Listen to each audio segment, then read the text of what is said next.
and welcome back to another Monday night Tomb of Annihilation stream brought to you from all of us here at Proficiency Bonus. A couple of quick shoutouts before we get too far in here. Want to give a big thanks to our friends over at Team MZ. If you're a small streamer like us looking for a support group, definitely check out Team MZ on Twitter. They are a great group of people, been big supporters of our channel, and it's a great tool for small streamers. Thank you to Many-Sided Dice for their wonderful Lost Artifacts of Greygast. I guess I'll call it manual that they put out. We've used a couple of things from that in this campaign so far. Use it on the other GM Michael on Friday nights has used it a little bit. If you hashtag Lost Artifacts in our Twitch chat, we'll bring up a little pop-up for them. Actually, I'm popping that in for us right now. It's usually easier when I have JJ to do this for me, but not here today. So, and of course I bring it up and it doesn't appear to want to work for me. So, to you, Twitch chat. Thank you to Nightshade Creations, make a lot of wonderful little dice trays and things like that, as well as a Contender, which is a dice tower that all packs up and sort of folds in on itself. Wonderful little toy. That covers just about all of the quickie announcements that we've got for you. We are, as you can see on the screen here, we are down a couple of people this evening, as neither JJ or Dave were able to make it tonight. But we've got Sarah, Kaplan, and Lennon are here, and we are going to do our best to entertain you. With that being said, we will jump headfirst into the past as we pick up where we left off last week, as our group has been slowly making their way eastward from Orlunga after Gizzard attempted to burn down the ziggurat where the guardian spirit Sajan Baza lives. And after a somewhat tense conversation with them, where they were given a little bit of information on some of the denizens of the city of Omu, where they have been directed towards as potentially one of among their final goals.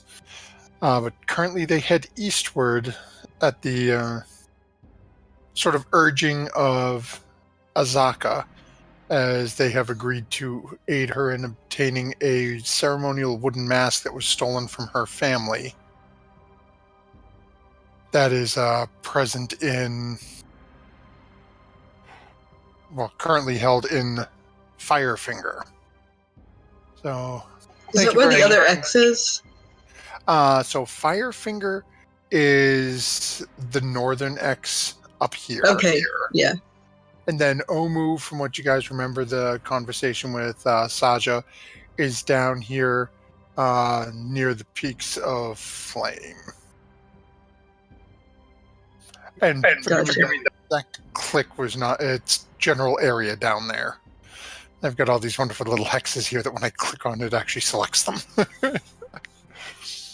So, with that being said, you guys have just finished dealing with a rather large school of crocodiles. You had 4 pretty standard ones and 1 big bad mama croc. Managed to pick yourselves back up. Let me see if I look real quick. I don't think anyone failed their... Yeah, everyone who went into the water actually made their saving throws, so nobody ended up with throat leeches this time. Yay!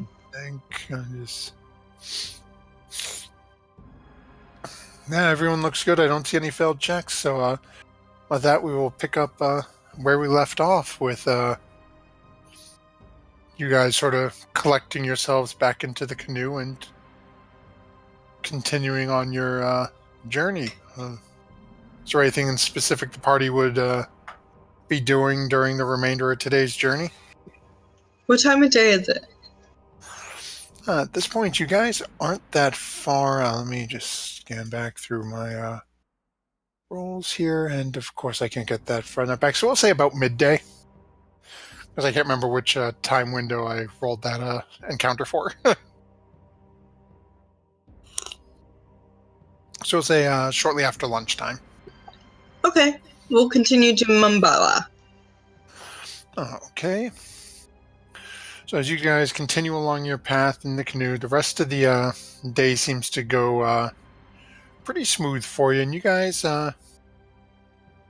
actually make some pretty good time. You've gotten to a point now where, as it starts getting near the time you would typically be making camp in the evening, you can see in front of you a small series of waterfalls starting to climb, well, rather cascade down a rather steep incline in front of you.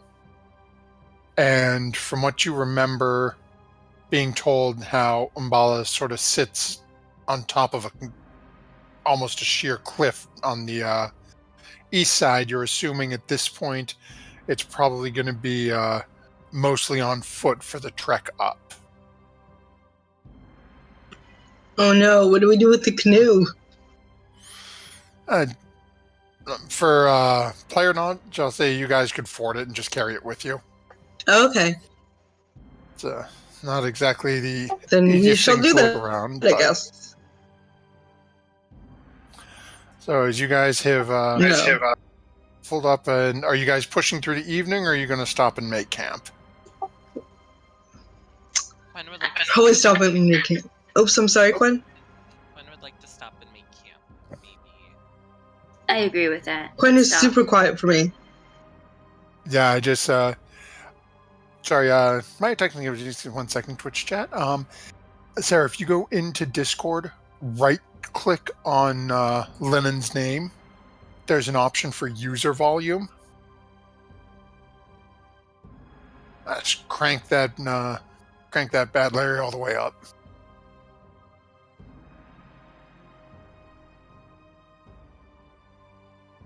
And that should help a little bit with the quietness on Quinn's microphone. I will do is jump over here and lower our ancient temple music just to... Oh, and MG, can you do me a favor and do the same thing? Right-click and crank Lynn's volume for me, as Digitio just gave us a shout that Quinn's a little quiet on that end too. Okay.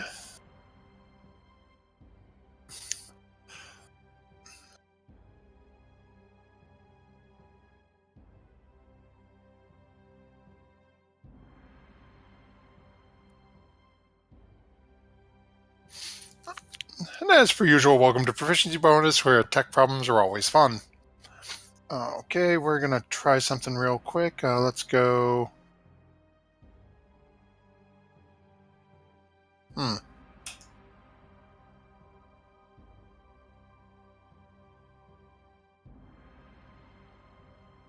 Okay, Sarah, how's that? Any better?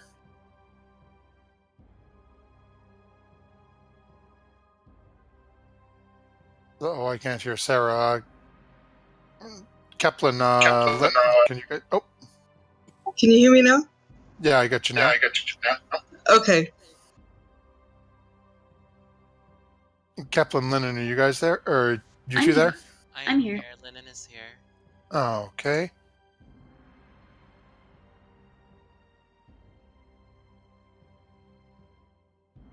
Okay, there we go. Sorry about that. Just wanted to make sure we got our technical difficulties set up. So is Okay, I can see Matt again too, so I'm good. okay. So as you guys managed to get your canoe out, getting prepared to start heading up the incline, start making camp for the evening. Who is taking watches for this evening? I'll take the first two. Stephanie will take last watch. Okay.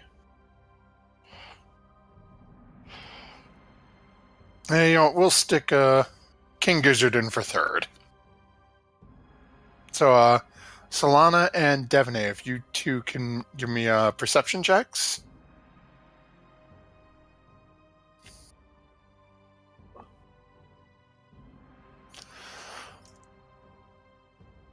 And we are going to...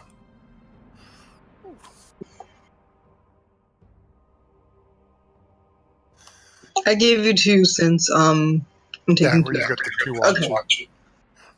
Perfect. And then where is Gizzard? Gizzard is an 11. Okay. So now we got 2 quick things here.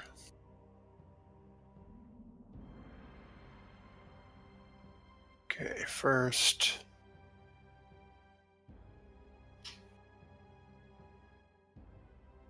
Okay.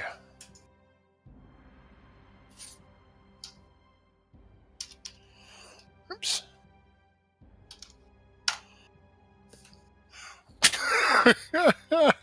Okay.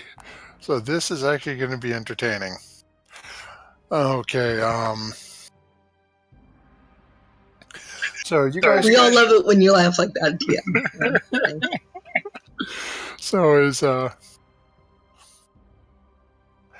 Solana, as you go through the first few watches, you don't notice anything really out of the ordinary. Now, every once in a while, you hear you hear noises in the distance, but nothing that you haven't gotten used to at this point. No, you hear the footfalls of some large creature, but nothing that really sounds like it's chasing you down. Birds, insects, run-of-the-mill average stuff that you've come to expect. As your watch comes to an end, you wake up Gizzard. Gizzard starts to take his watch. And as Gizzard has been wont to the last couple of watches he's had, spends a good portion of his watch trying to work on the bag for his second egg. He didn't get much work done on it prior, so it takes a little while, and we'll say, probably going to say it gets about another third of the way through, so he's still got a little bit of work left to do on it. As about midway through his watch, now I know because both Devaney and Quen are elves, that they are both somewhat alert after their trancing. So I'm going to ask Devaney and Quen, go ahead and give me perception checks.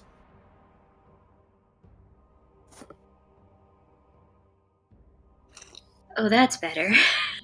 Okay. So, unfortunately, Quen, you have no idea of what's happening. La la, what's that? So, Devaney, as you're sitting in your tent, you're come out of your trance at this point, and what would you be doing in between your watch and your trance ending? Maintaining armor, making sure things like my pack doesn't have any holes in it, kit stuff. Okay. So, as you're sitting there, you start to hear footfalls in the distance. You're not quite sure how many. They seem to be keeping a specific distance for the majority of them. But you do hear 2 very quiet, very stealthy sounding footfalls near your camp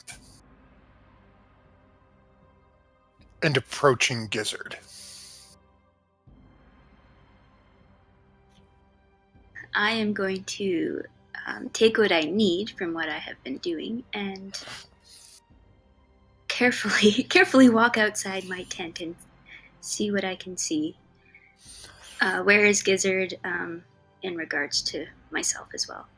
So, as you're stepping out of your tent, you can see Gizzard is probably about no more than 25, maybe 30 feet away from you, doing his sort of doing his rounds, look down, put a couple of stitches in the bag he's working on, look back up around, as Gizzard is wont to. And back a couple more stitches, walks another, 7 or 8 feet off towards one side and starts looking around. And as you're watching him do this, behind him, you see a heavily obscured humanoid figure. Similarly dressed to Gizzard. Difference being the hood pulled low over the face. Looking around, you'd almost say nervously or cautiously, but starting to come up towards the back of Gizzard. And do you brain freeze? Do you speak Draconic? I do. Oh, okay. So as you're sitting there and you're watching this person slowly coming up behind him, you hear in Draconic, Vargosh, is that you? Gizzard starts a little bit and turns around to see where those phrases coming from, and seems to not be able to see the person maybe 10, 15 feet from him for a couple of good 4 or 5 seconds before you notice the body sort of take a deliberate, sort of breaking that very cautious, careful movement and take a sort of directed step out and towards him.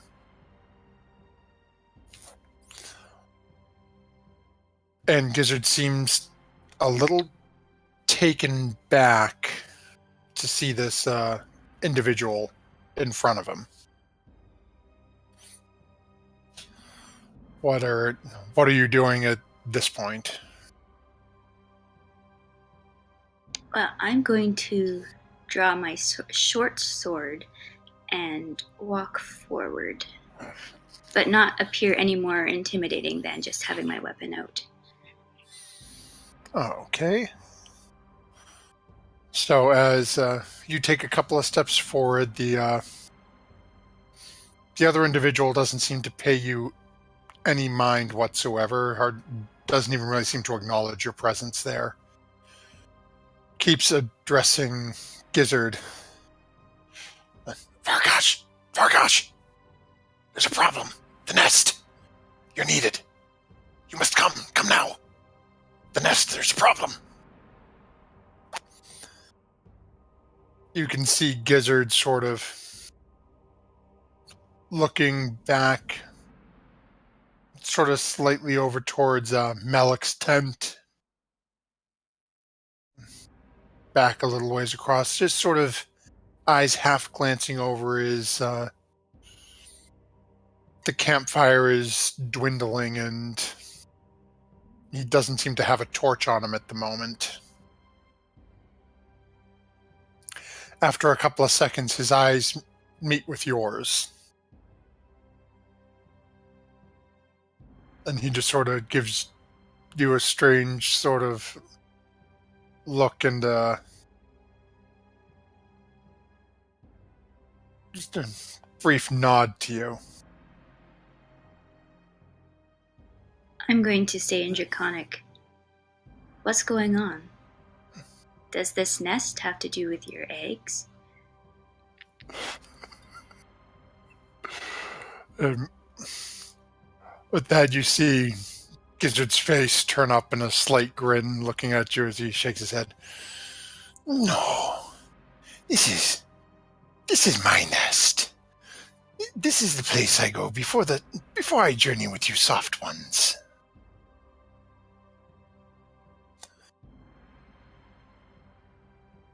I'm going to turn to the other lizard folk and say, what sort of problem? As the other one sort of turns and with a start to you, and you notice a very similar facial structure to Gizzard, as you can tell they're somehow related. You're not quite sure how, given the way Gizzard never really spoke much of his nest to the group of you. As you're looking at the skin, or the scaled color of this individual, where Gizzard is sort of dark green with a very pale green, almost like a stereotypical snake's coloration on his body. This individual is a deep reddish brown hue to the scales on the top of the head coming down, and almost a like a clayish, like a natural clay or granite gray appearance to the scales under the neck and chin. As he looks over at you and back over at Gizzard, and then Draconic once more here. Vargash, this is not. What? No. Why is this soft one asking? This does not impact them. This is our problem. We must deal.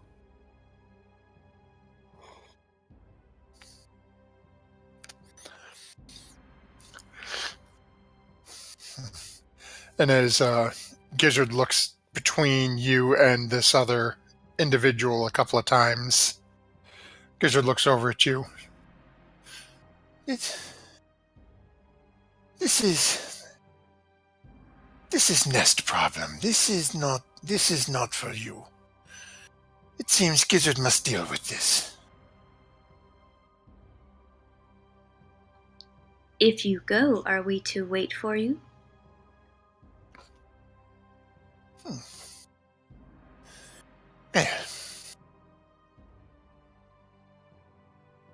You see Gizzard sort of pensive for a moment. How to find?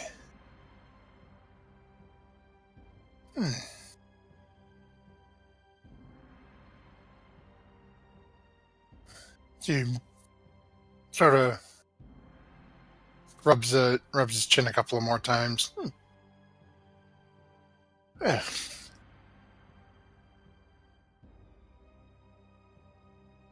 Gizzard will find you.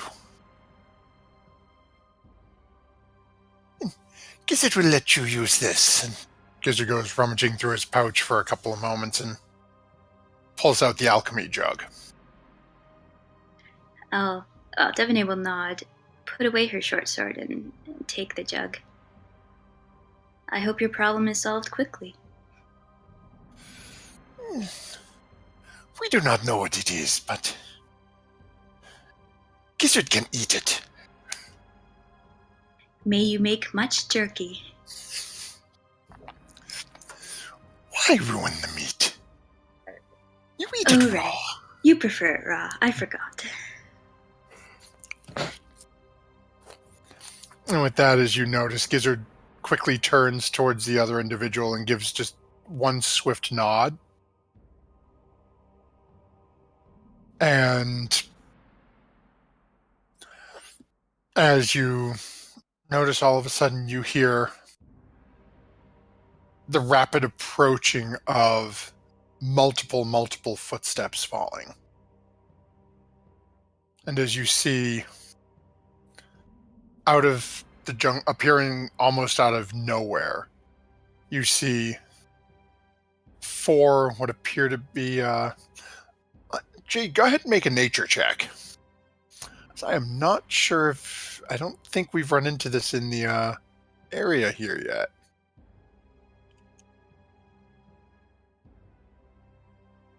Yeah, I'm not good at nature. You have no real idea what you're looking at, but let me find them here. This the okay. So you see 4, and let me pop these up. I'll stick them in the inlet over here so people can see. You see 4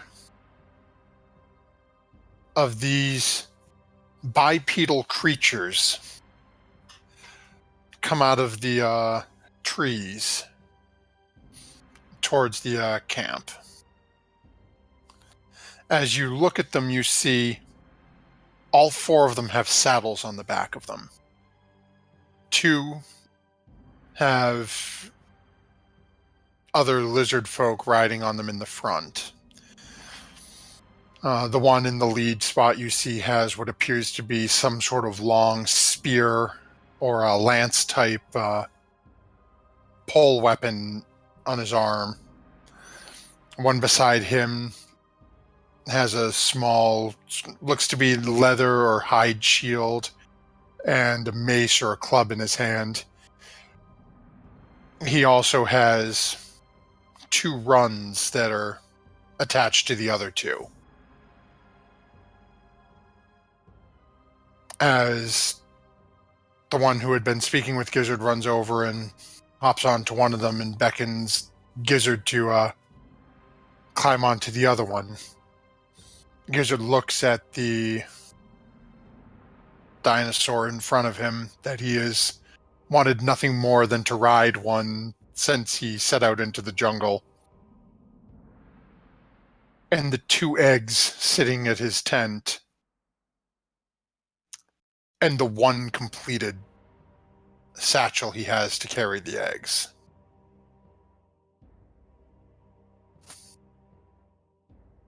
And Devanay, where you are awake at the moment of talking, I'm going to ask you to roll a D2 for me. All right.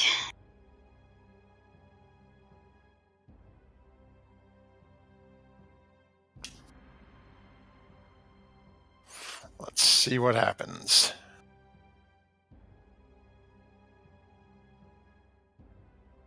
Okay. So as he runs over to the 2 eggs, looks at them, thinking back to what Saja and Baza had said,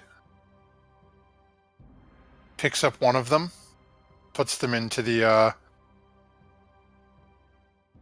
puts it into the little satchel he had made, looks at you and, please take care of the egg. And then Leave me your unfinished bag. okay, and leaves you that, and will also leave with that bag, so you can actually do something with it. Leaves you the his leather worker's kit as well.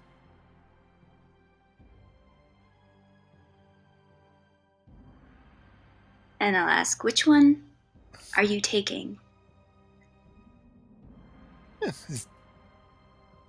He looked at the one he just picked up and the other one and just goes, I really take this one.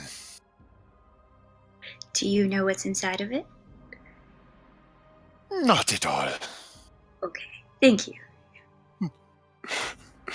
As he slides it into the little satchel and climbs on board the dinosaur, and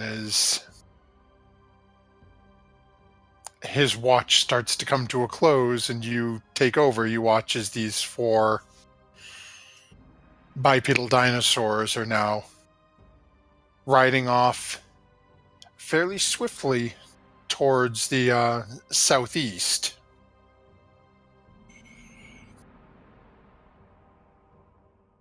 And after 30 seconds or so, if that, the 4 dinosaurs have disappeared out of your line of sight.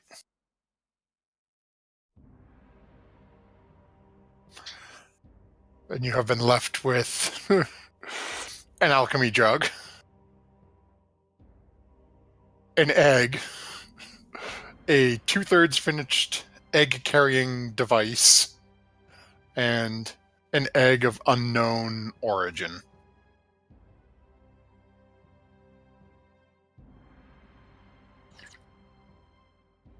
Although, from what Gizzard said, can I assume it's the dinosaur egg and not the one that Saja could not see through?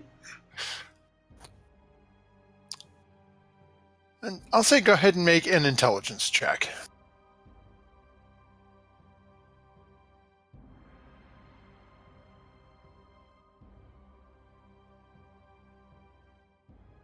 Ooh, that is bad. Wow, I'm just not rolling good today. You remember Saja saying that she couldn't see through one, and one had some sort of dinosaur in it. And the dinosaur was mean because its mommy and daddy chased you guys down, but you don't remember if Gizzard said anything about whether which egg was which. Okay. And based on his look, he just sort of went, yeah, you look nice.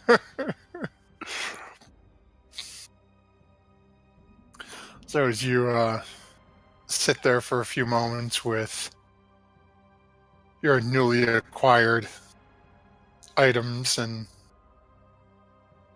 your egg, is there anything you'd be doing during your watch? I go put the stuff down or in a tent somewhere, and then I'd proceed in watching. Okay. The rest of your watch seems to pass with a slow, sort of melancholy drawl to it as one of your party is just wandered into the jungle to go deal with something on, for lack of a better term, back at his nest. As the light starts to slowly start to creep in over the trees, you notice the rest of your party start to come to consciousness.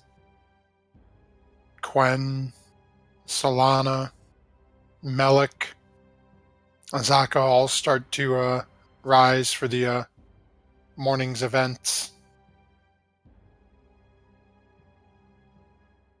Oh, jeez. That was... Gosh, I'm so tired. What happened? Let's get going. Let's go. Yeah, we're almost to Mbala. Let's go. So over breakfast, Devonay will explain why, as best she can understand, why Gizzard left. And that Gizzard left? And now we have an egg. Did he take the good egg or the bad egg? Gizzard left? I honestly don't know.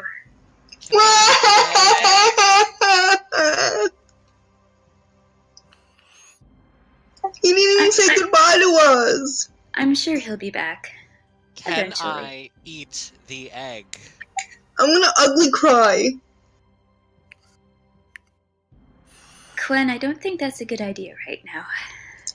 No, I might cry for real. Quen, I don't think that's... I'm really upset with you, JJ. And as Solana, as you're feeling this anger and this urge to cry, you notice that is the sun, which had briefly peeked out during dawn. You notice storm clouds starting to build overhead. That's great. Now it's gonna rain. Gizzard's stupid. Well, come on. We have to make as much trail as we can before it starts raining. Up, up, up. Let's go. Come on. Harumph. I'll lead the way. Solana, at least we, don't have to boil our water anymore. This is true, but I'm still grumpy. Devaney You will lead the walk way, over Quinn. I am not leading. and give Solana the egg. Here, Here, like this. Okay.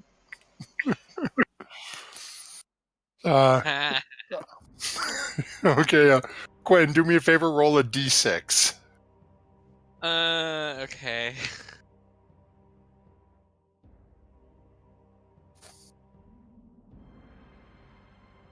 Okay, actually, go ahead and roll one more for me, because you have the you have bookmarks, so you always have a pretty good idea of where True North is. We're just gonna see. Okay, that's okay. Solana's gonna keep on hugging the egg and pretend like cry intermittently and hug and stroke the egg.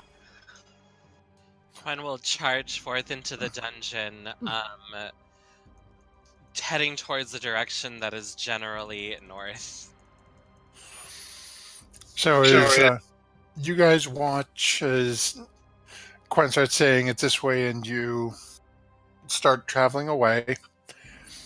After a couple of hours, and Quinn, you notice this as well, even as you're navigating, that you guys are now carrying the canoe as you were meant to be going up like a mountainous, hilly region towards the city of Mbala. And you're on level, flat terrain. As you sort of turn and work to get your bearings, you notice that it's been a couple of hours, and you start to basically backtrack the way you came from to get back towards the what's the word I'm looking for? Back towards the upswing to head up towards the village. As you gets to be around lunchtime, or maybe let's say about an hour or so beforehand, and you start to feel. Why is that not playing? Let's try this one.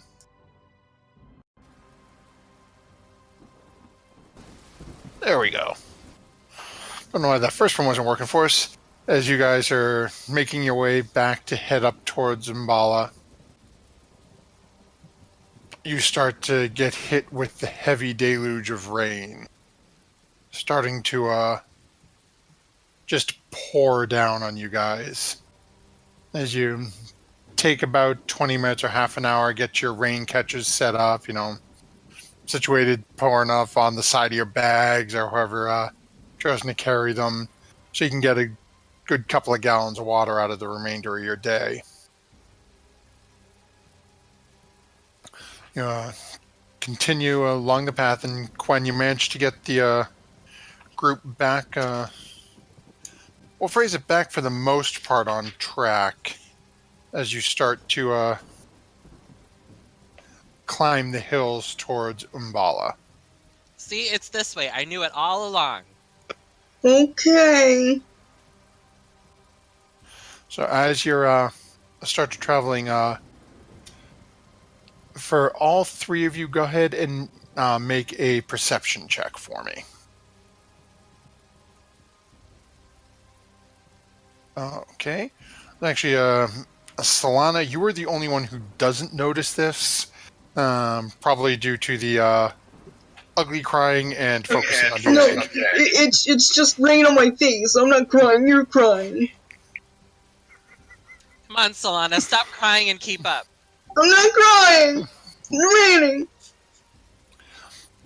So as you guys are making your way along, Quen and Devaney, you notice that in front of you, all of a sudden, the slight uphill that you've been working up is replaced, and you look up and you see what seems to travel over 1,000 feet up. There is a plateau. On this end, you can see a path winding up behind it. As you're looking around, you can see large boulders at various points along the side that appear to be the size of ships. Massive rocks. And as you're looking, you can see a path that appears to lead all the way up to the top.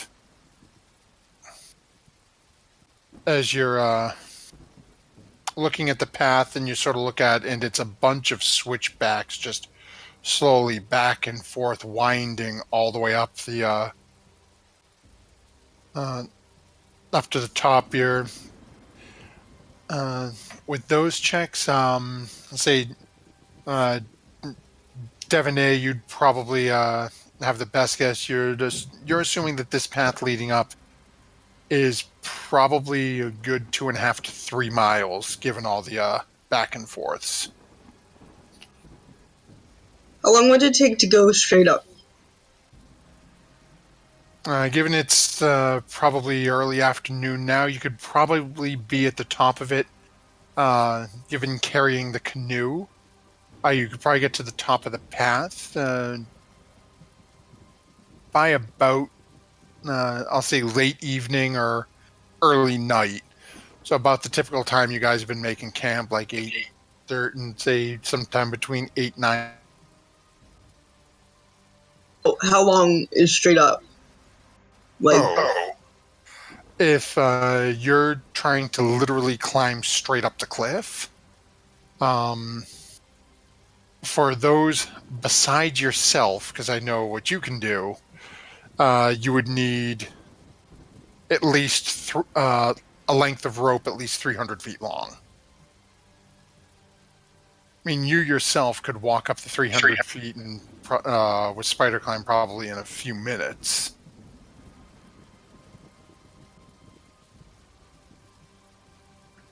How long is our hempen rope? Standard rope, I believe, is only 50 feet. Oh, okay. Never mind. I wanted Solana to get so distracted and just like cast spider climb on herself and just continue crying and walking straight up the hill. But I won't do that. I won't leave you guys behind. You'll stay drier underneath the canoe anyway. Okay. So my vote is for the path. Let's just keep going. Okay. So as you guys make your way up along the path, and as you're making your way, again, it takes you a good few hours to do this carrying the canoe. It's a larger canoe, but again, for the most part, as you guys are just sort of keeping your rain catchers out to the side to keep collecting water, trying to keep yourselves as dry as possible. And Solana, if you don't have it already, go ahead and give yourself, we'll call this Twitch Chat's inspiration. Okay. As, the Twitch chat has called out, I think you should get inspiration for that RP. I'm not crying, it's the rain. Okay. Thank you. Thank you, Twitch Chat. So as you guys make your way up to the top, and you come to the outskirts of the book page I just closed because, genius. Okay. So as you are... Anyway, let me jump back over here. Okay, and actually, well, everybody I've got here has night vision. So as you're climbing up to the top of the plateau here, do me a favor, everyone go ahead and make another perception check for me.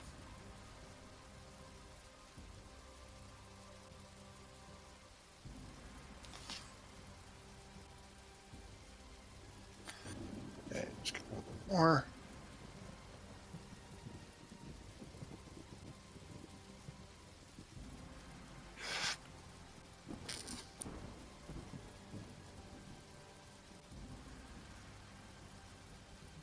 Okay, Quinn, are you able to make a perception check?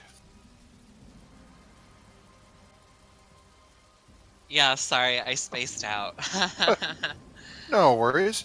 So, okay, as you guys climb up to the come out the top of the stone steps, um, you find yourselves emerging onto the top of the plateau, and you stand beneath a once grand but now rather decrepit, rotting wooden gateway. The gates that once sealed this entrance have long since rotted away. The only thing remaining are dirty, rusted iron hinges, and actually a couple of the reinforcing bands sort of sticking out into the middle of the opening. In their place are heaps upon heaps of human skulls, Oh dear God. picked clean of all flesh and bleached pure white from sitting in the sun. They smile up from the roadway and down from atop towering mounds looking at you. And actually, that is a... Solana, thank you for typing that, because we're going to have Malik make this perception check as well. Okay. So as you guys notice all of this, you also see as you're looking out and sort of just do like a slow 360 at the top of the plateau, because you can see so much. As you glance back to the east, you can see, to the west, you can see the top of the ziggurat at Orlunga you just left a few days ago. As you look off to the southeast, you can see the floating stone heart of Ubtao, where you met Valindra. As you gaze south and due east you see the swamp, the Aldani Basin that you had traveled through little more than a week ago. And everywhere you look, you can see just miles and miles of trees and thick jungle dense canopy. What is our party doing? Well, this was a stupid road trip. Okay, so let me get this straight. So we're on this pathway covered by skulls, and in the horizon we see the floating heart of Ubtao, where we met scary grimdark lady.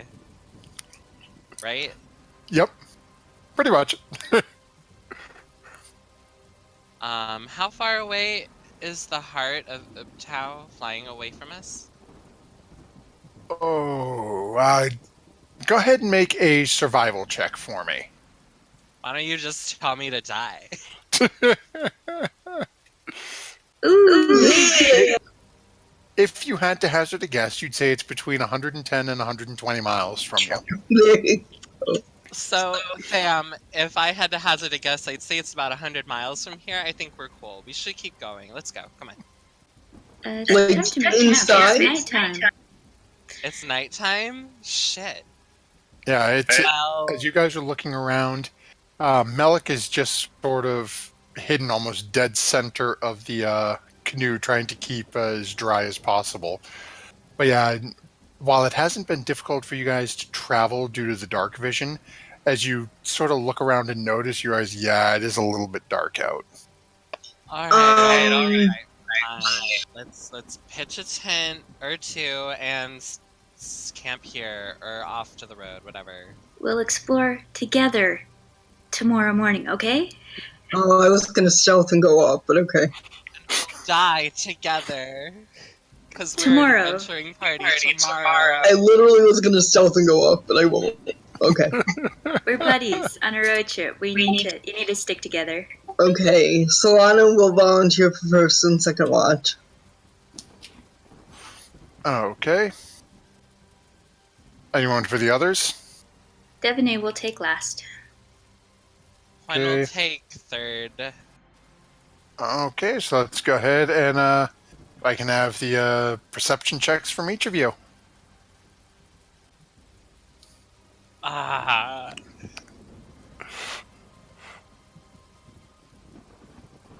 Hey, Devin. I make up for it.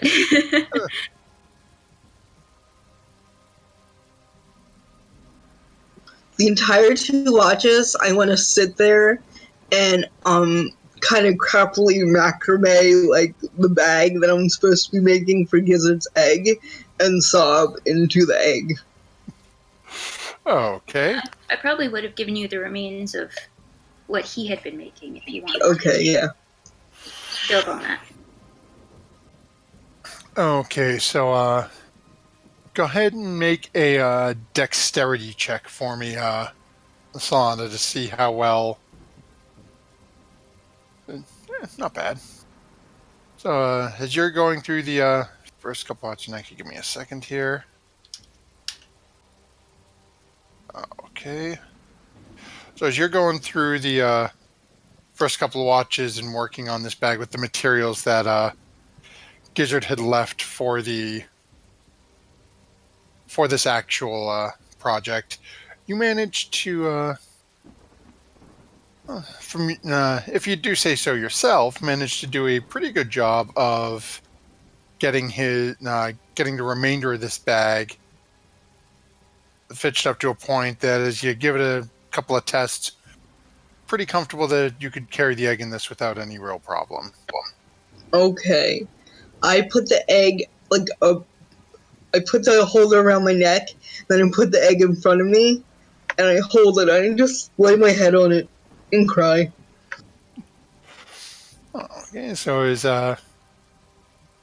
you go through your watch with the rain pouring down around you, On my face. and as you're sort of walking around and sitting and dealing with the egg, and you're listening and looking around, I mean, the storm makes it a little difficult to hear things as it is, but you're not hearing anything other than the storm. You don't hear birds, you don't hear bugs. It's just the weather. That's odd.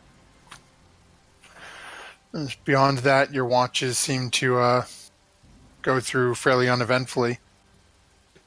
I'm gonna tell Quen that it seems odd that I didn't hear anything though before I go to trance. Quen accepts your apology and will continue on. That I know, I'm sorry.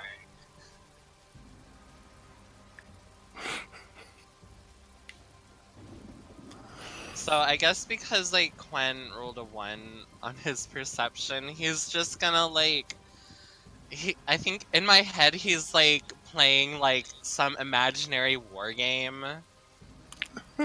And he's just not paying attention to anything at all right now. Is making like little like sound effects under his breath.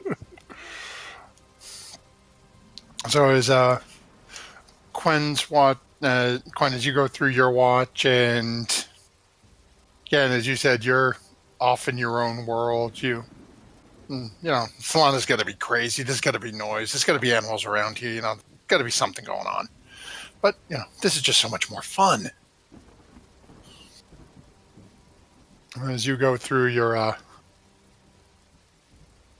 couple of hours passes, seemingly without incident.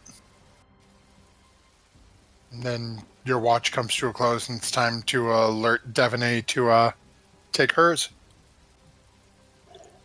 Hey, Devaney, wake up. Wake up. I'm already awake. I know, but I like saying it anyways. Solana said that she didn't hear anything. I think she's cray. Obviously, there's stuff out there. I don't know, but I'm really tired. So I'm gonna go to bed now. It's all you. I have faith in you. You're the best. Good night. Good night, Quinn. And go outside and do basic watch things, but I'll see if I can hear anything. Oh, okay. So as you're sort of doing your rounds and circling around, do me a favor. Roll a d20.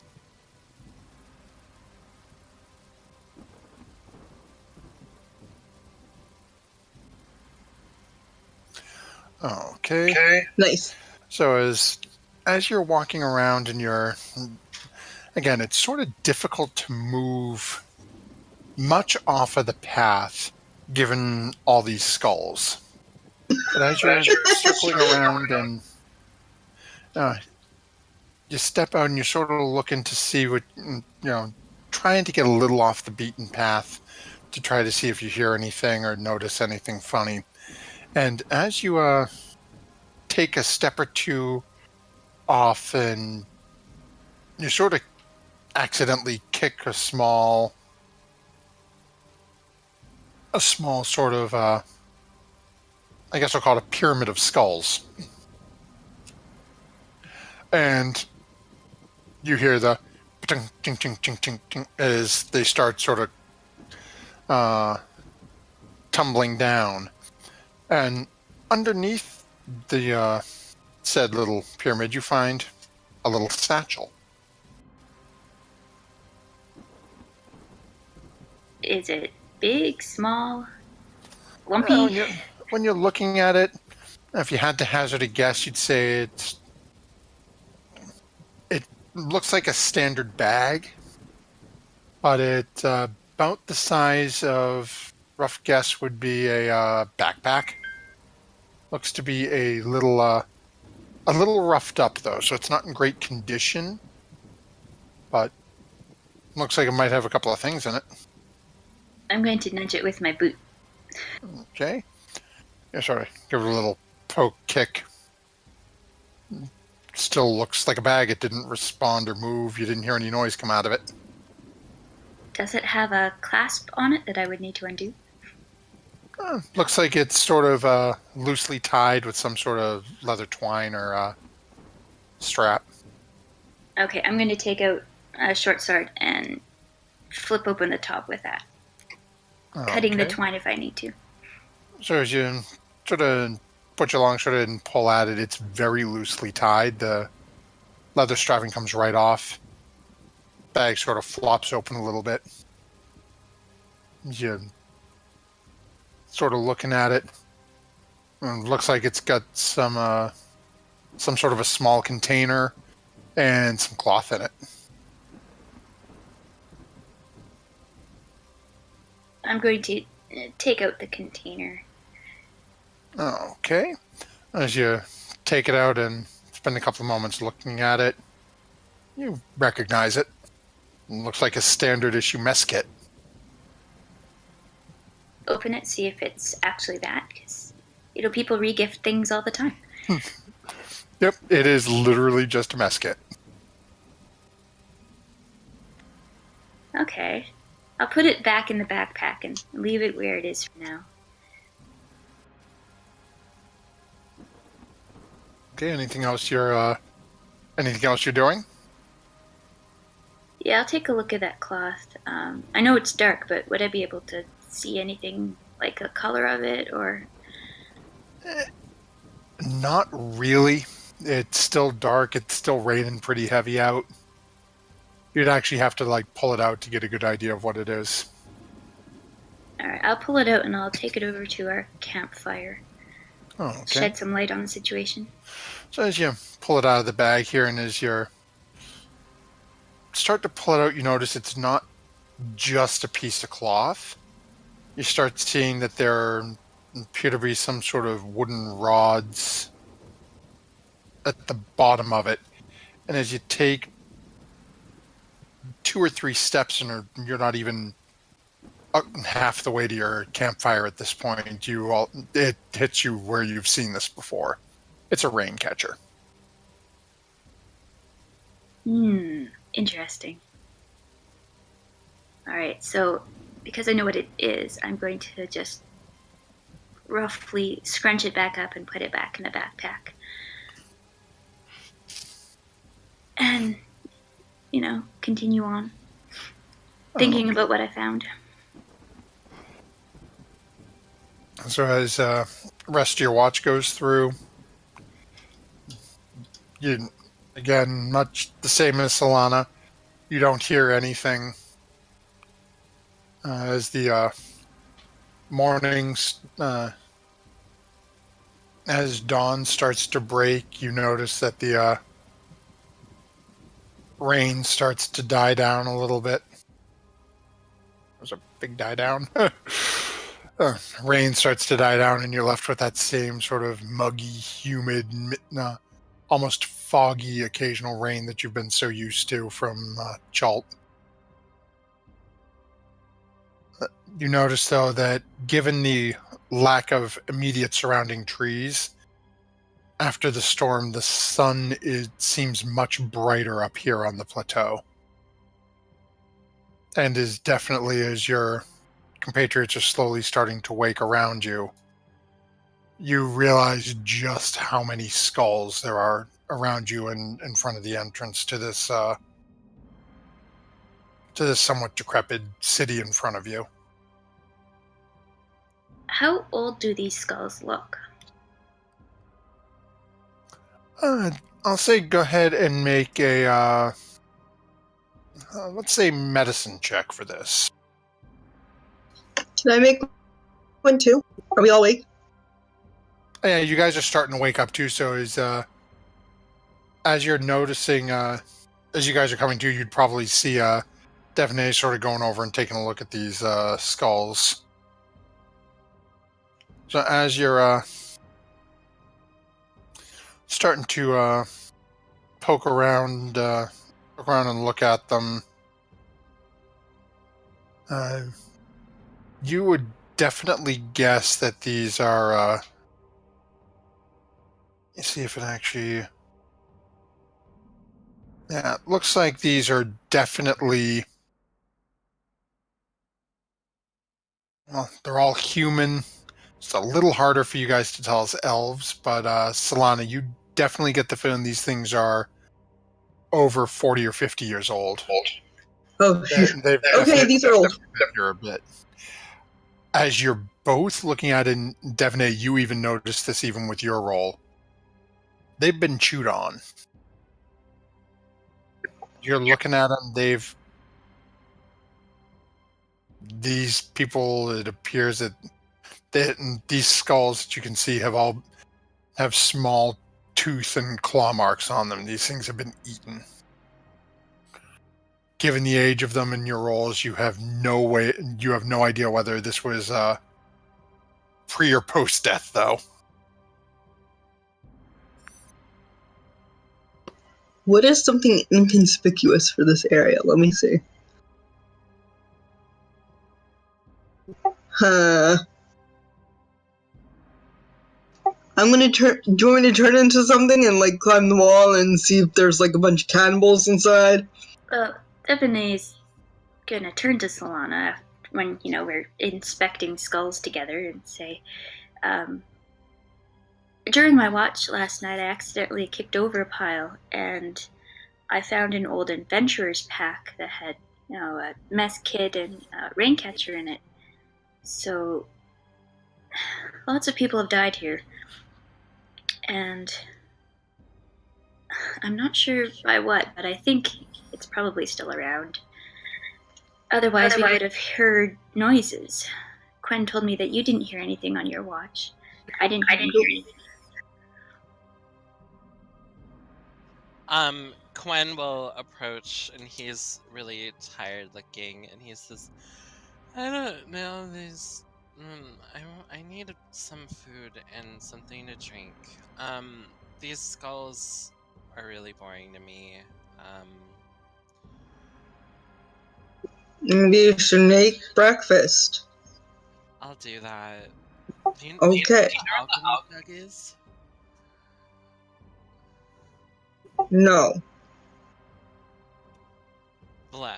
Mallet, come on, let's eat breakfast.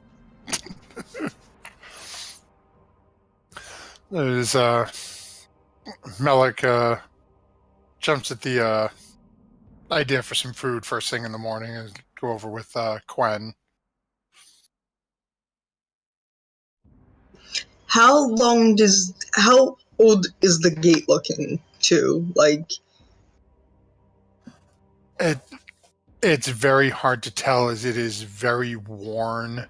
okay. And like looking at it again, as you see, it's all that's left of this thing is a couple of rotting support pillars, rusted iron hinges. I mean, you definitely get the feeling that this is old construction. Okay. The only thing I'm concerned about is anything inside. Looking through the gate, like, I'm assuming we see something. Yep. So as you look in and sort of trying to do so without really climbing into the sort of mound of skulls that is primarily blocking this, or I don't want to say blocking, but is really just sort of dropped in the middle of this gateway in front of you. You can see that there are, as you're looking in, you can see a lot of very similar things to what you can see from this initial gate right in front of you. It appears that there are like wood and thatch buildings, mostly rotted, some completely collapsed and basically decomposing at this point, some partially collapsed. Go ahead and make a perception check for me as you're trying to sort of peer in there.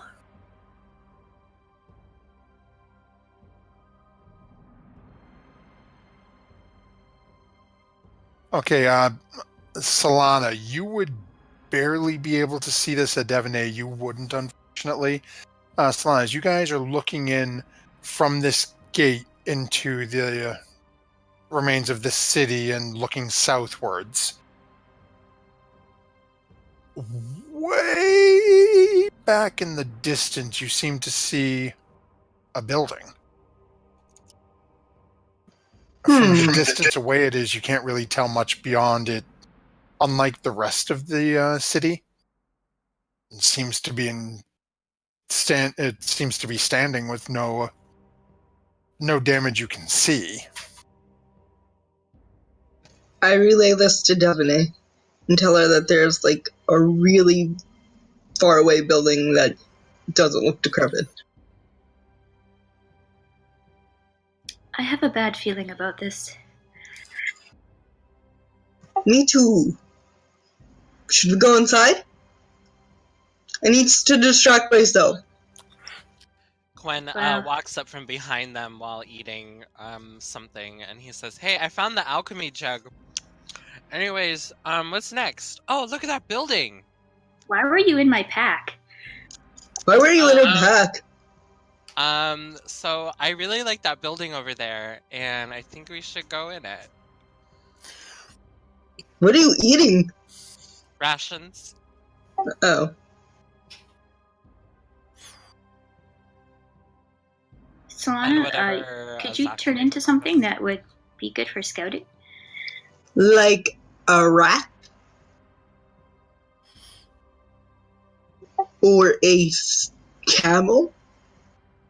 Well, I'm just thinking there isn't anything else around here. I haven't seen any other animals or birds. A giant lizard? Too soon. Oh yeah, okay. A giant wolf spider? The rat sounded good. Okay, I'll turn into a rat. I'll send Chi-Chi in with you. He can ride you. It'll be cute. I am just not amused by this at all. I carefully place the egg down and I say, I'll be back later. And I turn into a rat. Psst, Chi-Chi, go with Solana. Okay, Or is Solana all of a sudden just... and what does this look like to your party as you're turning into this rat? Pretty much cartoony, like, drops down to the floor and just scurries inside. Okay, so it does take you a good couple of moments to sort of crawl your way through these skulls to get in. And as you're making your way along the path, so as you're heading down, takes you about almost 10 minutes, maybe 15 minutes to get there, as it's a good distance away. And you start to approach this building you saw in the distance, and it's the one lone structure standing southwest of the gate at the edge of what appears to be a field filled with massive stone boulders. The hut appears to be made of thatch and animal hides stretched over the what appears to be a massive lizard's rib cage. As you're getting closer to it, you start noticing animal skulls staring back at you, much like the others. Skulls bleached white from sitting in the sun. Wind chimes hanging from various points. Totems of feathers and shells rattling in the very slow, humid breeze. And as you get closer, you can see smoke coming out of the top of this strange, macabre hut you're approaching. You're going to keep getting closer? Yes. Okay. And are you trying to stealth, or are you just... Can I stealth as or in beast shape? No, you can make it... It just means you're trying to move quieter. Oh yeah, definitely. Yeah, so go ahead and... Do you have the stats in front of you for your rat form? Ooh, no, hold on.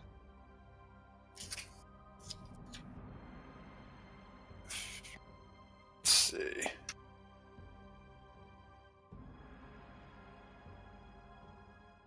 Is this a regular rat or a giant rat? No, just a regular one. Okay. Try to be as small as possible. So, okay. Ooh, I have advantage on wisdom checks that rely on smell. Okay, so go ahead and give me a dexterity check. Dexterity check. It's just a straight D20 roll. There's no bonus for the regular rat. Okay. Not bad. Let's see what our little friend has there. Passive. Oh, yeah. That is very good to know. So as you continue getting closer to the hut, and as you get up near the entranceway, you notice that you see a creature shuffling around in the hut. Very slow moving, hunched over, in an almost feral-like posture. You watch it move for a couple of moments from your little hiding spot near the entrance. You begin to realize it's a human. It's a human woman who appears ancient. And she appears ancient to you. And you have elf blood, and she still looks ancient. As you watch the movements, it appears bones and joints crippled by arthritis. As the face is turning back and forth, blinded, milky, cataract-filled eyes. her dark face and bald pate are outlined with streaks of yellow clay, suggesting the shape of a skull drawn on, or perhaps it's just her withering, shriveled flesh creating that illusion.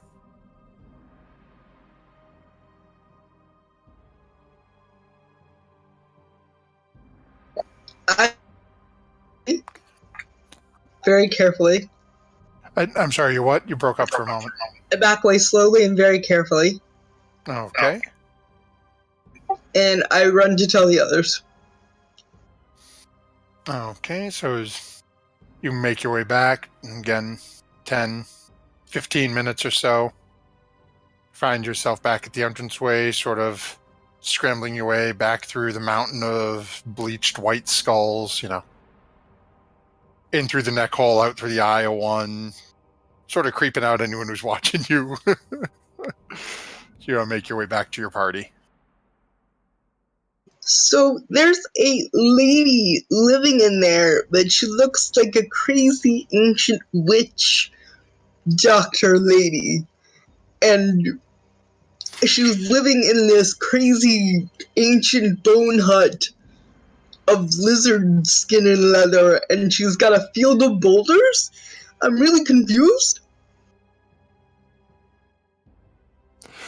Did you come out of B shape first? Oh, no, I didn't.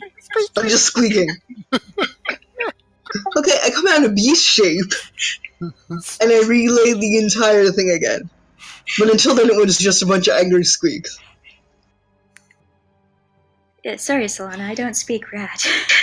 Well, you should. It's a good language. So there's this lady that lives back there, and I say the whole thing over again. And I'm going to pop this up. Everyone's going to see it, but Solana, this is literally what you saw.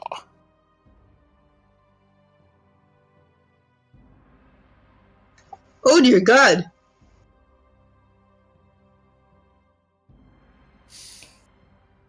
It's a creepy, ancient, old. Actually, Haggy thingy. thank you very much, Mr. Producer. I was just about to move that, and I saw you shift the image.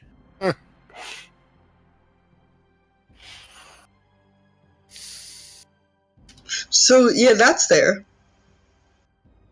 In case you wanted to know and go investigate and kill her or whatever we do as adventurers. We seem to be doing a lot of that lately, yes. But I am curious about what took place here and why there is so many skulls and only one person. Yeah, me too, but there were a bunch of animal skulls near her, and there were a bunch of people skulls out here, so I'm not sure about that. And what happened to all the buildings? And why is hers the only one left? I don't know. Are these rhetorical? Because I don't know the answer. Okay. I can cast Pass Without a Trace on us, and we could all stealth in and surprise her, and she'd probably have a heart attack and die.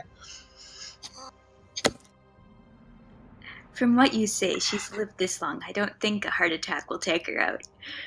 Unless it does, because she's lived this long.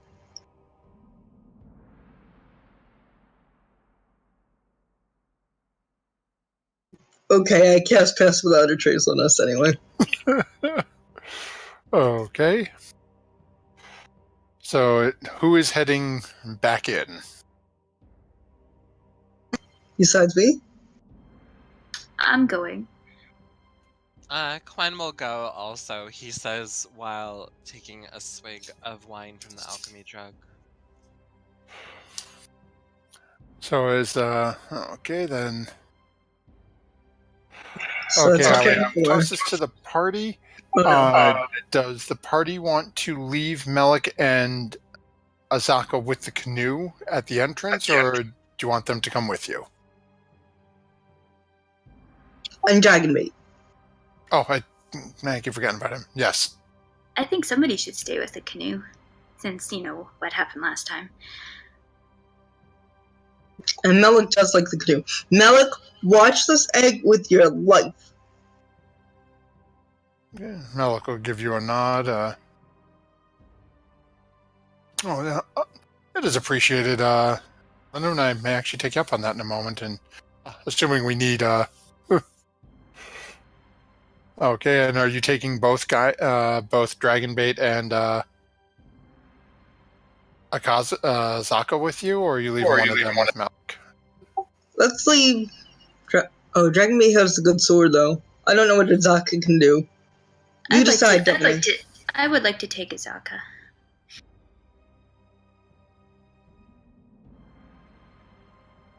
So we'll leave Dragonbait and Melik with the canoe. And take Azaka. Okay. Okay, so then I need a stealth check from Devaney and from Quen.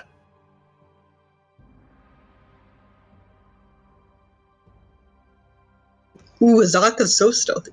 And so is Quen. Wow. Okay. Thank God for Pass Without a Trace. Yep. So, as you guys take a few moments to sort of crawl your way over the skulls and get into the entranceway and start making your way back to the point Solana has pointed out to you where the hut was back in the far southwest. Okay, so for Solana and Devaney, you notice all of a sudden that you've just completely lost track of Azaka and Quen. You guys have no clue where they are. So stealthy. They may show up in Friday night's games. You may want to tune in, folks. You might see one of them there. Catch me stab a storm giant in the face. Or, a gnome named Moby, but we won't go there. So as you guys are moving along, actually, Solano, with you actually now as a normal folk and not a teeny tiny rat making your way down, as you guys get closer to the hut, you see a little ways south past the hut, there is a sort of deep into that boulder field in the background. You see something sort of laying on the ground, looks like tattered cloths and whatnot in the distance. You'd have to get closer to see what it is.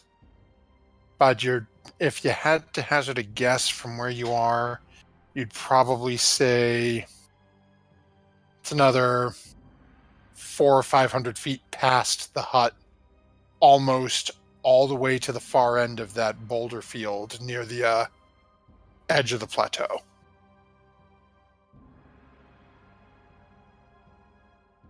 Okay, should we go look at that or the other thing?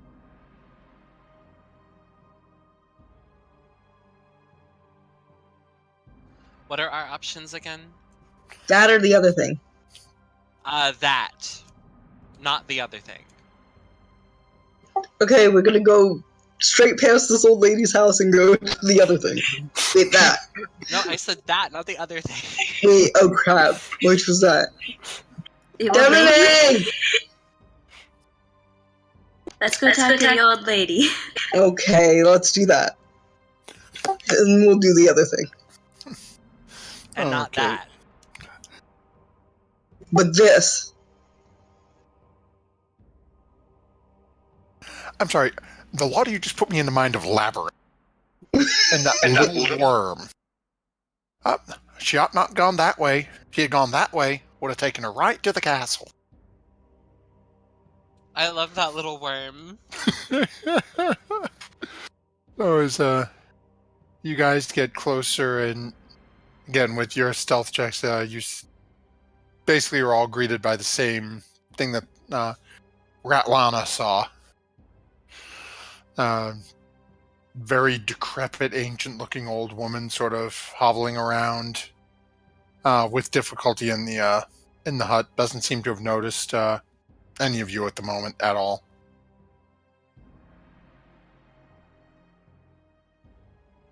What's the group doing? What is she doing? As you're watching her, she's hobbling around inside the actual hut. As you watch her move over, she seems to have a small pot sitting on what appears to be a cooking fire. Walks over, puts a couple of strange, looks like small root type things into the pot. Takes a couple of seconds, stirs it very slowly with a slightly shaky hand. If you had to guess, it looks like she's probably making her breakfast. Oh, great, Solana. You brought us here so we could watch little grandmother Willie make her breakfast. She looks creepy. That doesn't mean she's evil. She might be evil. I might hold prisoner. Let me see. Hold on. No. Let's talk to her first. Okay. Alright. Where's our bard has the charisma? You don't necessarily need charisma to have a conversation, Solana. This is true. You've been talking to me this whole time.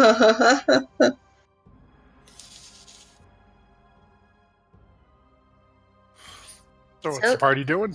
Devaney is going to go over and not stealth anymore. So as you just sort of start walking out, you immediately notice the posture change a little bit in this individual. Not really focused, but the head turns and you notice more than the face following you. It seems that this individual is following you with an ear.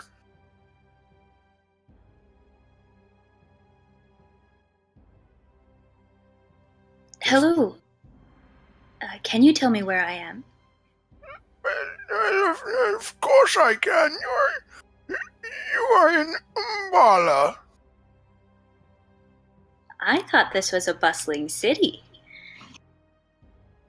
No, Mbala was once great city, but now is merely me. Can you tell me what happened? I am the last survivor. The winged creatures in the southern cliff face. They killed and ate the others. Yes, they kill and eat.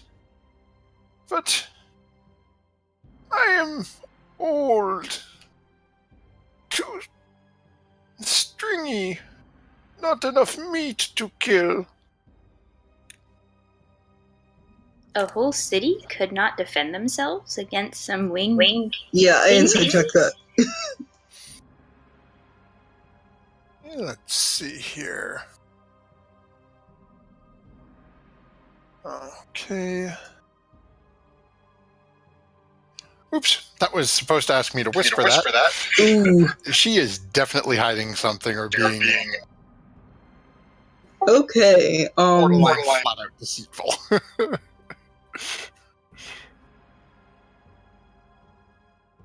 A whole city couldn't defend themselves against some flying creatures?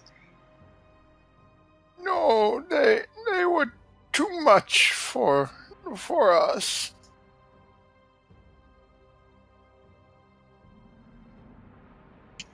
Where are they I'm living?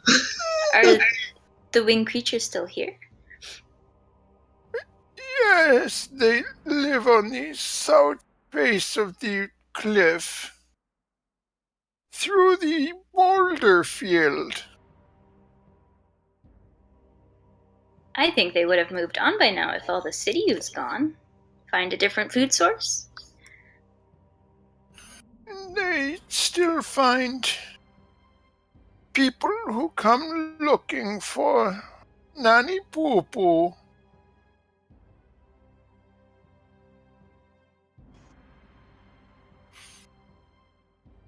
You have a reputation of sorts? Yes, I know a ritual that, even with the curse, can bring a person back from the dead. But only once. I also come out of hiding, and I say, Nana Poopo, you're a liar! You're hiding something and I don't know what it is! And I cast Hold Person.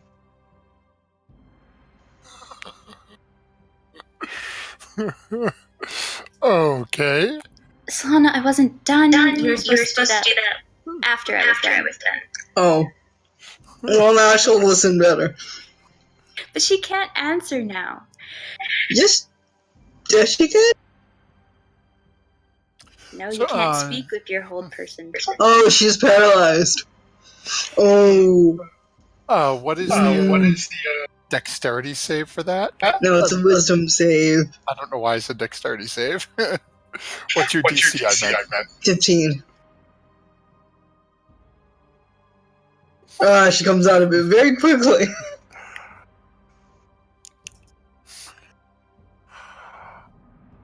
Oh, hello there!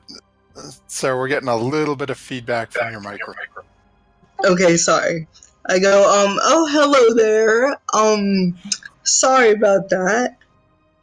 Devine will quickly say, I must apologize for my young friend here. She can be quite impulsive at times. As she looks between the two of you that she can see at the moment,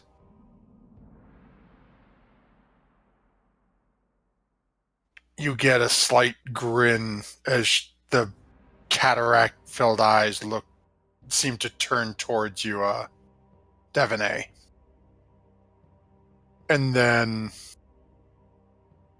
you hear a very sharp whistle come from her mouth. Devine will turn to Solana and say, here it comes. And that's where we'll take our break this evening. Oh. So thank you very much for... Thank you very much, everyone, for joining and hanging out with us this evening, as our group is apparently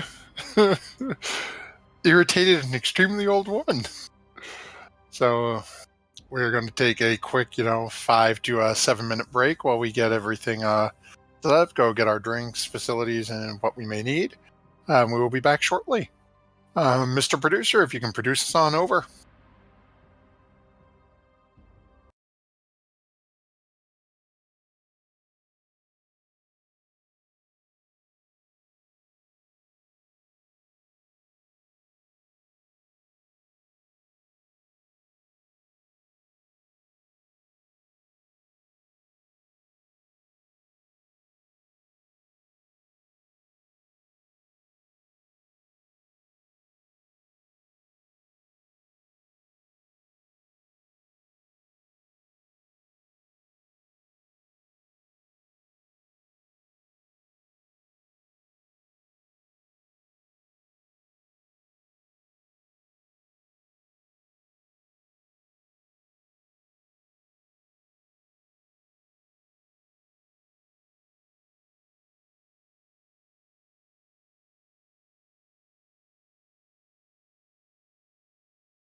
Welcome back to Nanny Poo Poo's hut, where our beloved group has just witnessed our druid Solana attempting to cast Hold Person on Nanny Poo Poo, and it failing. And with that, Nanny Poo Poo has let out a very shrill, loud whistle. And I need our party to go ahead and roll initiative. Don't forget to click on your token first for me. And actually, I got to do it for Ms. Azaka here. Okay. Wow, talk about that is at least 2 initiatives I failed out of that 28 that I had to roll.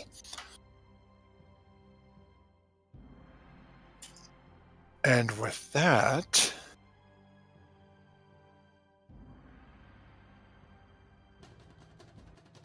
we find ourselves coming to the top of the initiative order. And actually, from where you guys are, you don't... Oh, wait, yes, you do. You actually see... Actually, this is directed specifically at Quen and Azaka, who have heard a shrill whistle and all of a sudden see a winged monkey start to fly in from the trees. I love them. They're so cute. And it just sort of flies in, and it's sort of flapping in the distance a little ways from you. Doesn't seem to be taking any aggressive action towards Quen and Azaka at the moment. And that brings us to Devonay. Oh boy. At this point inside the hut, you've heard Nanny Poo Poo give off a shrill whistle. That's really all you got at the moment. And a very sort of knowing grin.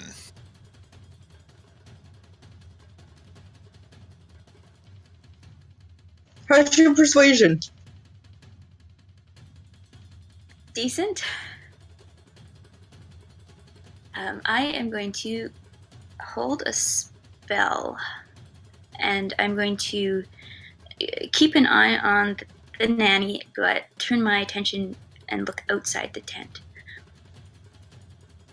Okay, so as you sort of gaze out the tent, and off in the distance you see a winged monkey swooping down towards the tent a little ways from the trees.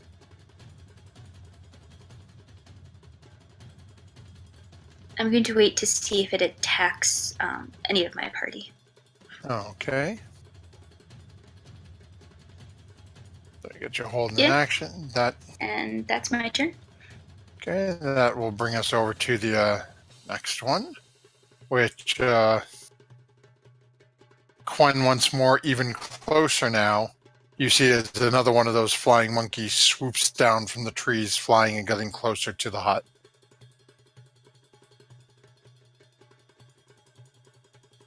And then this brings us over to Nanny Poo Poo, who is looking at the group of you.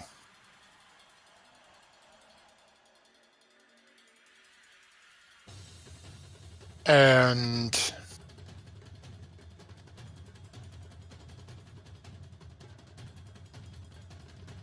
all you hear in that same as she turns and sort of looks past you both towards the gate, towards the entranceway to her hut.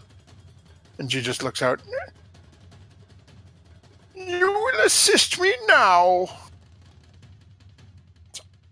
That's it. That brings us to Quen, who is now seeing two of these little flying monkeys pop down. Quen will still hold his stealth. He's actually going to hide. this Okay. moment.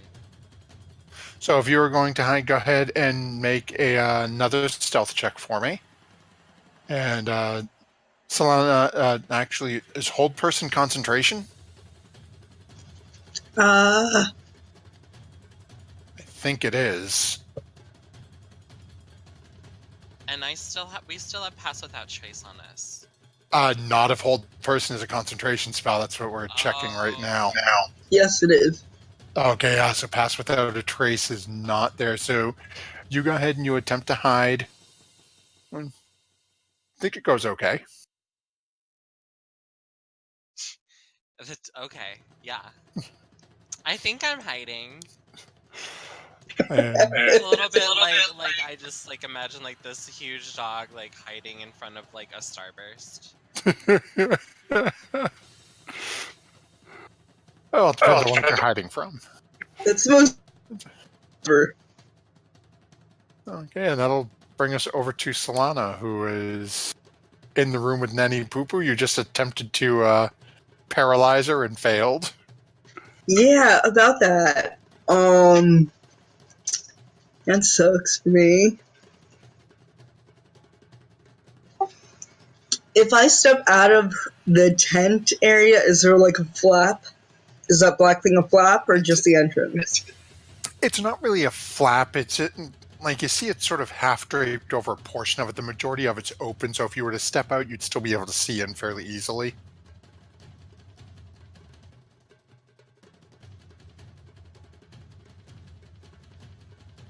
You step Okay. out, as you're seeing the same thing as Quen and Azaka did in Devonay when she stuck her head out and looked.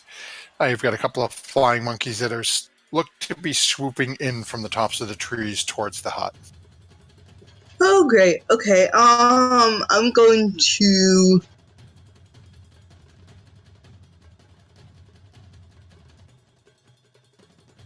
do something really cool.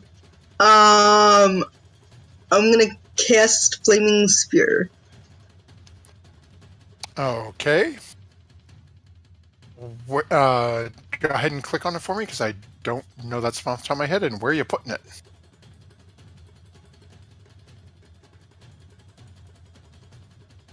Did that work? I hope. It shows you clicked on something, but it didn't pop up. So let's see.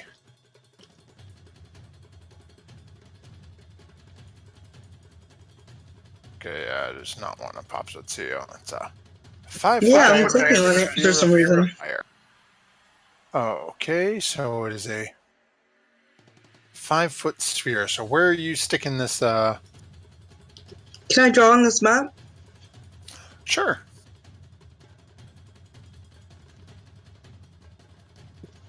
Can I draw a circle? Or I can just do this and go, give me a second here.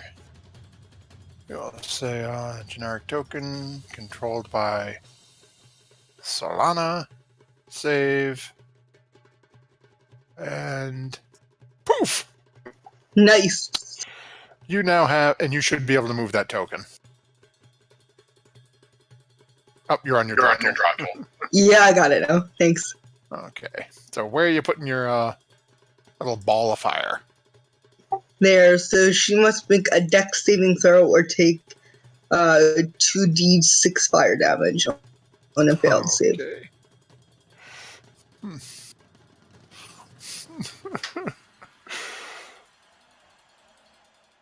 Okay, dexterity save for Nanny Poo Poo. Ah, Nanny Poo Poo. Okay, and is it half damage or is it Yeah, it's still half damage. Okay, so go ahead and roll 2d6 for me.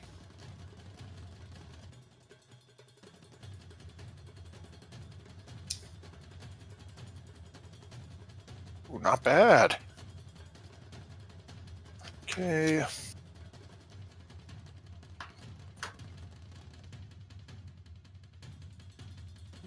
And that's my turn.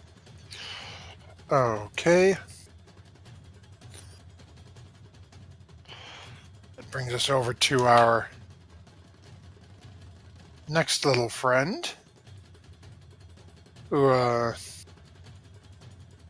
once more, as you notice, another little furry flapping friend has popped up. And then, again, gets into that area and looks like they're heading towards the hut, but doesn't seem to be doing anything on here. Okay. And Solana, all of a sudden, from immediately beside you,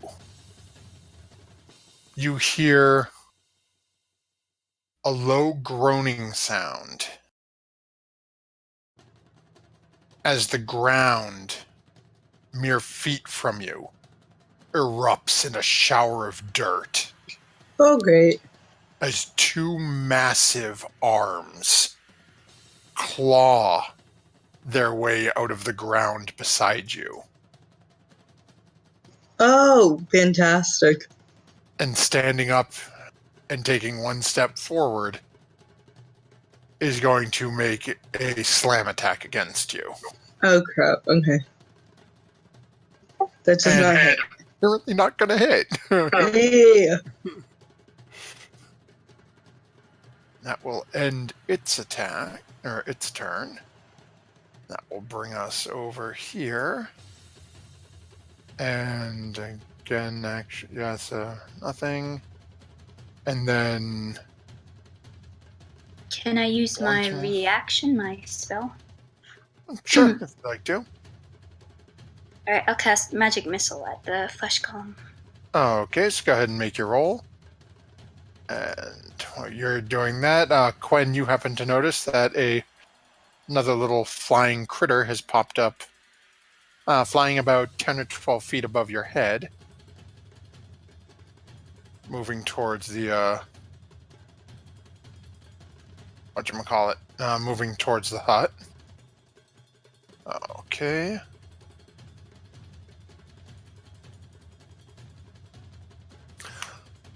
Thank you very much for that roll, Downey. You fire off a couple of these magical darts and they slam into the side of this. And that will bring us over to your guide, Azaka, who is now seeing this giant creature appear.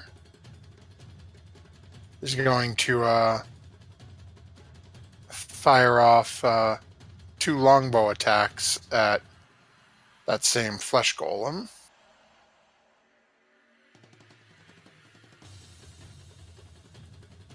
Okay.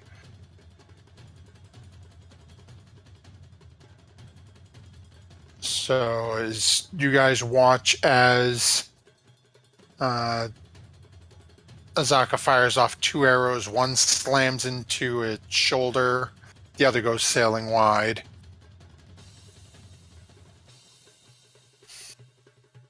Okay. That'll end turn. Brings us back up to top of the order. Our first little monkey here is going to fly and actually land right on the roof of the hut. And actually do nothing else. And that will bring us over to Devonay.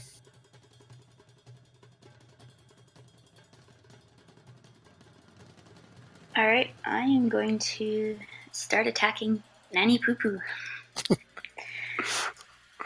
Okay.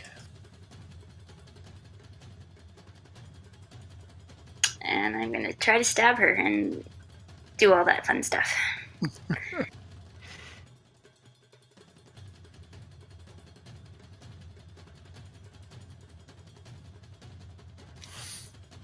Okay, so the first attack is actually going to miss. Ooh, okay. As you swing and slash down with your scimitar at her. You thought it was going to be a good strike, but it seems, she manages to pull herself just out of the way. She's shorter than I thought she was. That one, on the other hand, she pulls out of the way of one, you manage to slam into her with the other. So go ahead and roll your damage. Okay.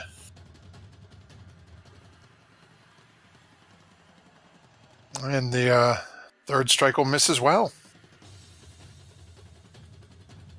All right, that's my turn. Staying where I Okay. am. So as managed to hack into Nanny Poo Poo with one of your attacks here. This flying monkey is going to do the same thing and land and light on the roof just above Quen's head. Nanny Poo Poo, on the other hand, is going to move away from that fire right beside her. Sort of circle around Devonay a little bit. And actually, let's see if this is going to work right for us. She looks at you, Devonay, and... hey! Well, okay, that works. Really, halfling luck? She's not a bloody halfling. Looks at you and says, you shouldn't come into an old woman's house and attack her. I need you to make a wisdom save for me, and there actually is a TC, even though it's a 0.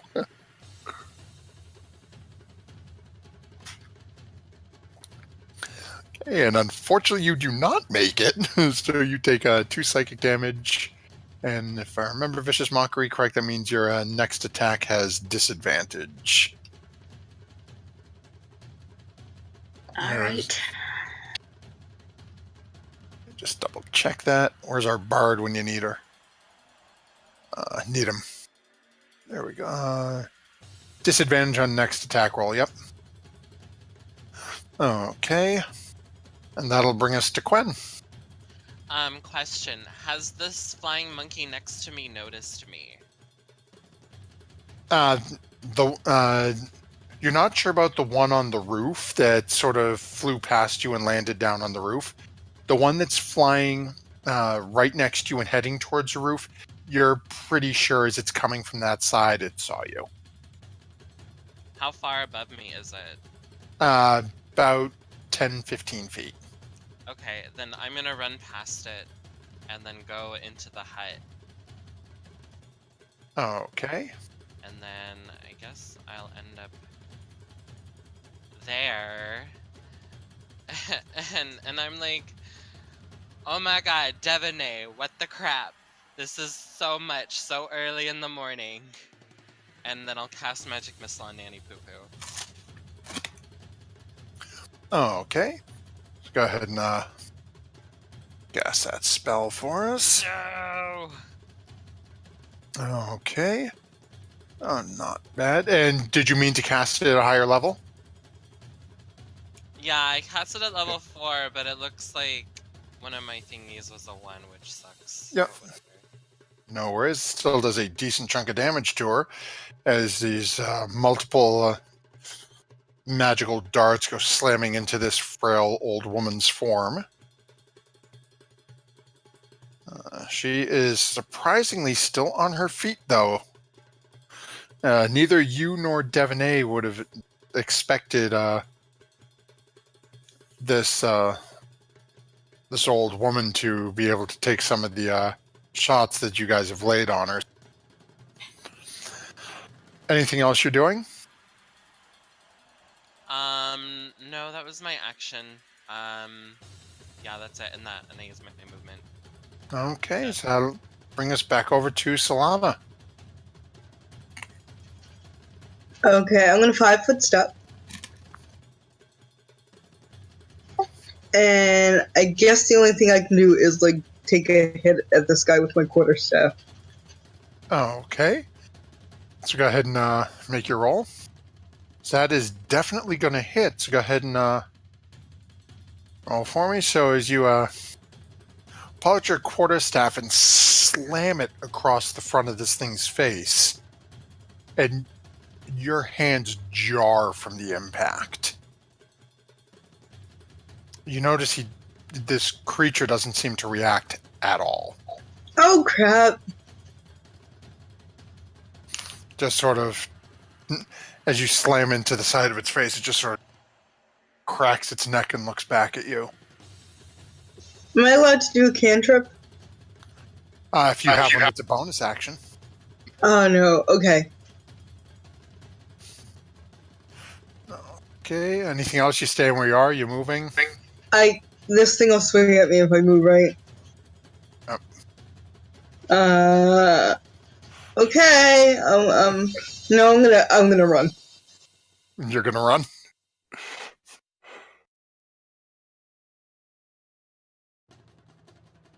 If you're talking, I can't hear you anymore. No, I'm counting. Sorry. Oh, okay.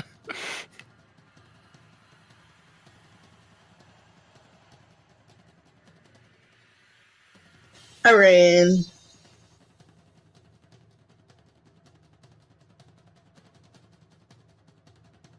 So where are you running off to? Yeah, I ran to the side. Did it not show up? No, I haven't seen your token move yet. It's still in the same spot for me as well. Oh, weird. It moved on my screen.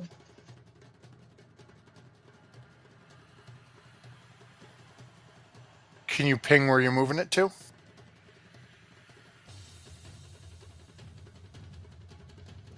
Oh, my connection to the server has been interrupted. Great. Hey, there you go. Nope, now I saw your move. Okay. Just a little bit of a delay, so actually, and that's a 22 to hit as it takes a swipe as you're running away. Ah, crap. Okay, yes. So that is 14 bludgeoning damage as you run away as Ouch! you get these two arms just slam into the back of you. And then that will bring us to our next group of little monkeys here. Land up there, and that brings us to our golem friend, who is actually, you are running, and it was called to aid Nanny Poo Poo. So it is going to push its way into the room, and seeing the two people causing problems for Nanny Poo Poo is going to take one swipe at each of you. So first swipe at Devaney is a 20, and the swipe at Quinn is a 13. Sorry, guys. I would like to use my shield reaction. Okay, so can you click that? I am completely unfamiliar with it. I'm not even sure if I have it up here. Okay. Okay, what is it? Is it a fighter trait or? It's a reaction, and it gives me +5 to my AC. Oh, that's I keep forgetting. Eldritch Knight, right? Yeah. Okay. When is casting Hellish Rebuke as a reaction to being attacked? Okay. Let's see here. It's a dexterity save. Okay.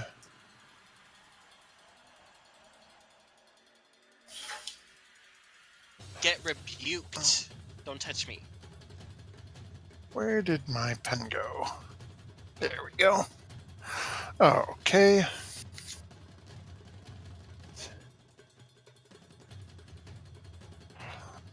Okay.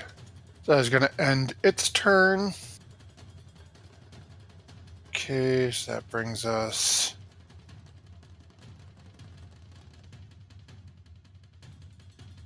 to our flying monkey. Flying monkey lands up on the roof as well. Brings us to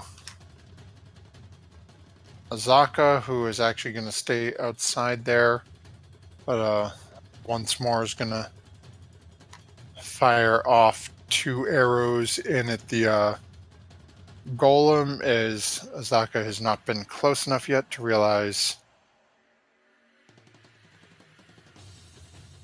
anything. Okay, and that's a miss. Okay. And that'll end Azaka's turn. And that'll bring us back. These monkeys just seem to be sitting here. Devaney, you now have a Ninny Poo Poo on one side of you and a flesh golem on the next. So Devaney will grunt in response to what Quen said about being too early in the morning and say, "You'll get sympathy from me after you apologize for going through my stuff." And then she'll continue trying to stab Nanny Poo Poo. Okay, so go ahead and make your rolls.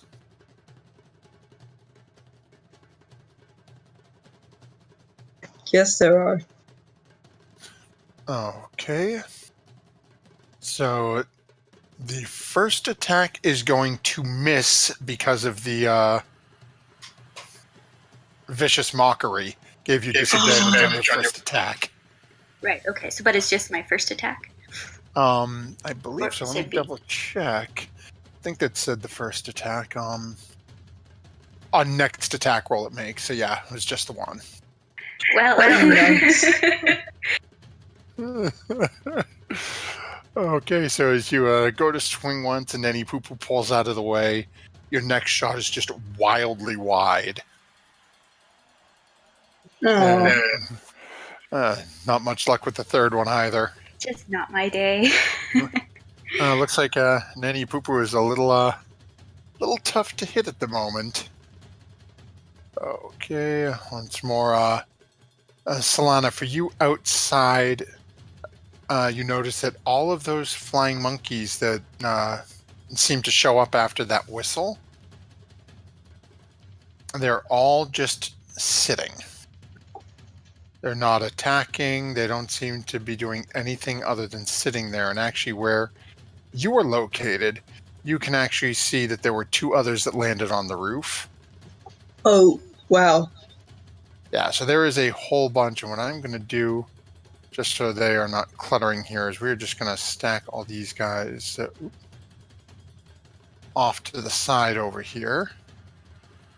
There's a whole boatload of monkeys. So those little 6 guys are all basically at different points up on the roof. And you and Azaka can currently see them. Quen, you would have seen them before you cut in at least some of them. Okay, and that'll bring us over to Nanny Poo Poo, who is still stuck in the middle of it. And is going to look at the couple of you in here. It's like, we will see what can we do here for you. And with that, she's going to reach out and take a swipe at you, Devaney. Oh, that misses. With some very nasty-looking, almost talon-like fingernails, as this decrepit-looking old woman's arm seems to reach out with a quickness you wouldn't have anticipated from her. And that will bring us over to Quen. Oh, why did I just roll initiative on that stupid thing?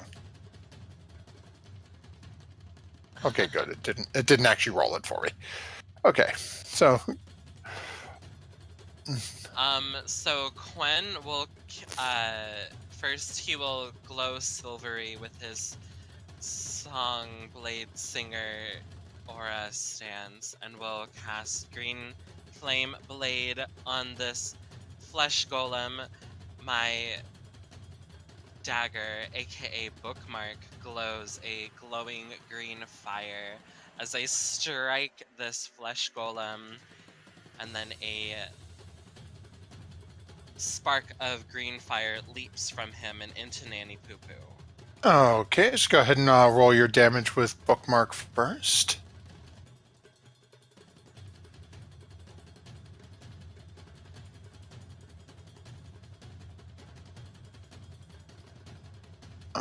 Okay. And then how many fire damage? Is that It's your modifier. So what's your spellcasting modifier?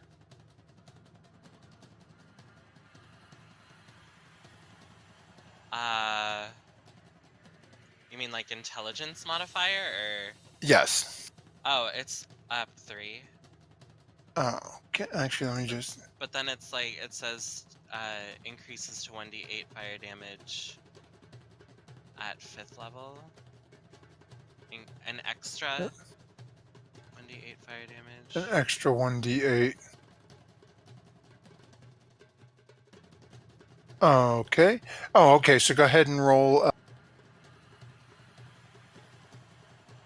yeah, so go ahead and roll 1d8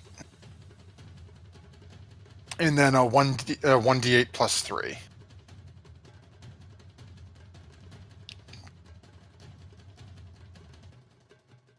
Then hopefully in a moment my connection will be brought back. There we go.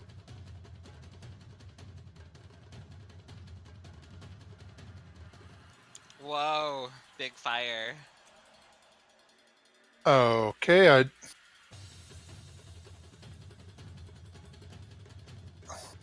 hey there. Oh, wow, not bad. Nice.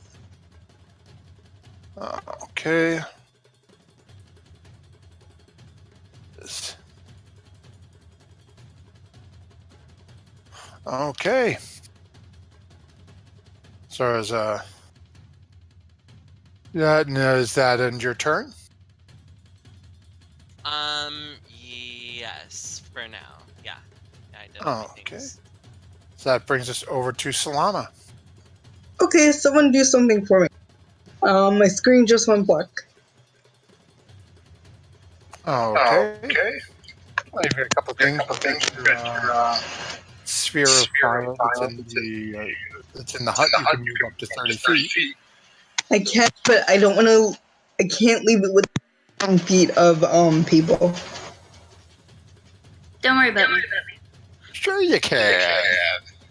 Well, I was gonna move it in front of the flesh golem and then pull the flesh golem towards me with thorn whip, and so it would land its turn halfway and in the sphere.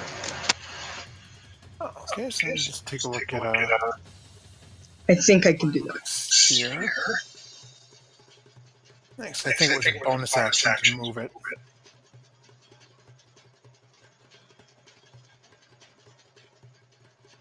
Okay, yep. So you can move it up to 30 feet as a bonus action. Okay, cool. Is your screen back up? Nope. Oh, Am I on camera? Yep. Wonderful. Getting a little bit of feedback from your microphone though. Of course. So you said you were gonna move the flaming sphere 30 feet and then try to drag the golem into it? Yes. Okay. Actually, we're gonna go. See.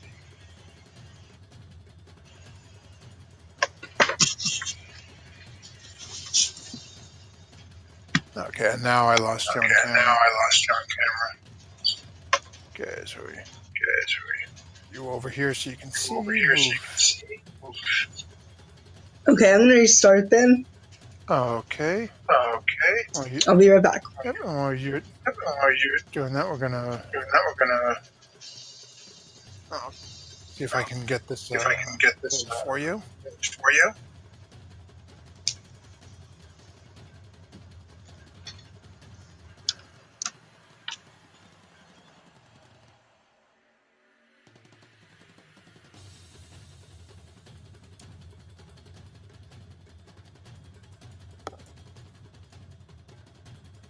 Okay, so we've got Solana's Thorn Whip.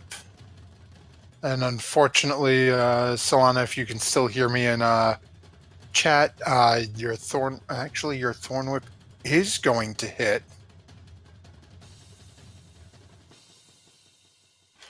And that'll do, I believe it pulls him, is it 10 feet?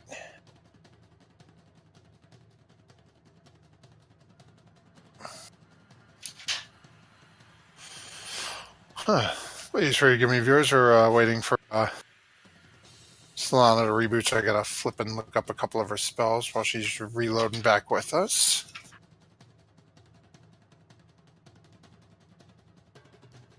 Yep. Okay, so she manages to pull the flesh golem a little closer.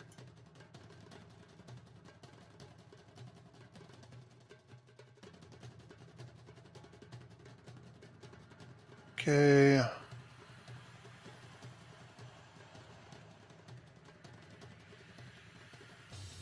And then any creature that ends its turn there, so that'll do damage next time it is, if that creature is still there. Okay, so that'll end Solana's turn. We'll jump back to her once she gets back in. If she wants to, she's got about another 5 feet. Skip the monkeys. The flesh golem is back again. Oh, you back with us, Sarah? Yep. Okay. So we've got the fire move to here. You had to move over to do some of it with line of sight. You managed to hit the flesh golem to drag him closer to the fire. When I read the description on Flaming Spear, though, so it does damage when the creature ends its turn next to it, not when it gets approached by it. Ah, bummer. Okay. So, but you can do damage by choosing to use an action to ram the Flaming Spear into something for next turn. Okay. So the golem, though, is going to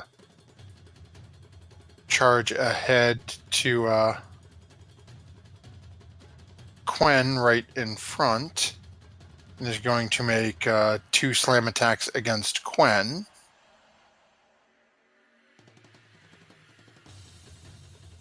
First one is a 20. That one will hit. Second is a 15. My AC is 18 when I'm in my Bladesinger stance. Yep, so a second one will miss then.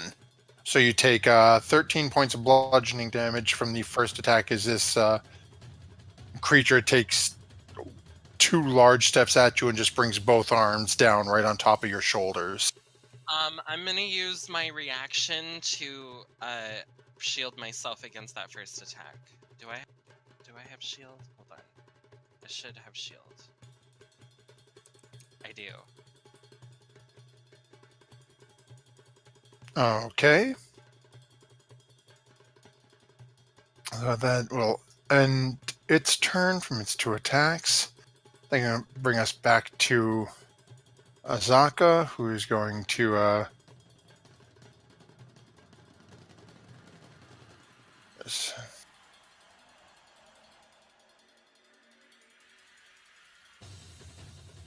continuing with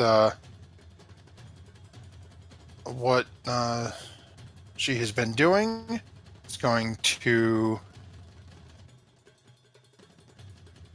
fire off a couple more longbow attacks. It's really all she can really do. Miss and miss. That brings us back to the beginning with Devon A.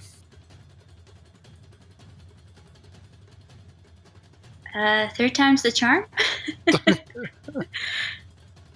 Okay.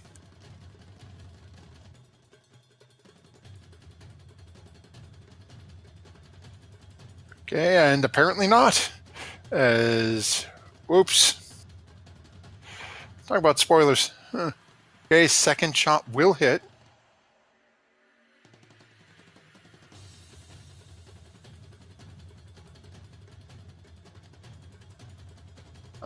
Okay.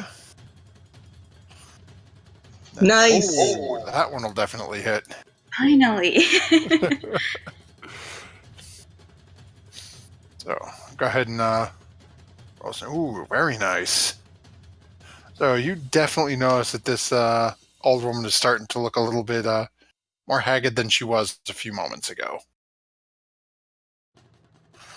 Anything else you're doing? That is it. Okay. That will bring us to skipping some more monkeys. And Lady Pooper looks at you again and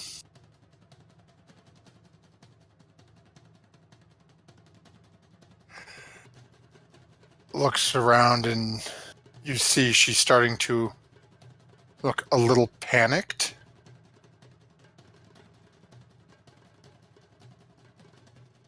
And all of a sudden, right in front of you, you watch as she vanishes. Oh,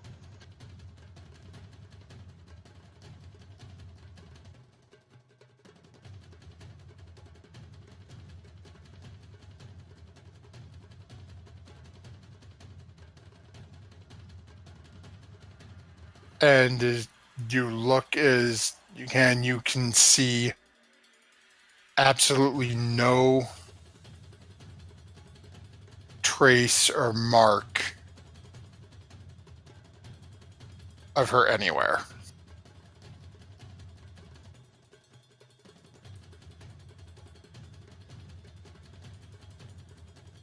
And that'll bring us now to Quen. Oh, great. Now the old hag's pulled a vanishing act. Well, whoop-de-doo. And then I'm going to stab the golem again with my bookmark dagger. Okay. And it's...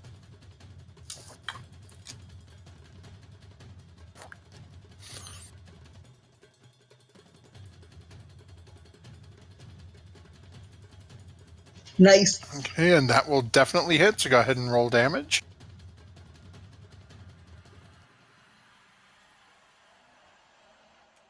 And then, so it's booming green flame.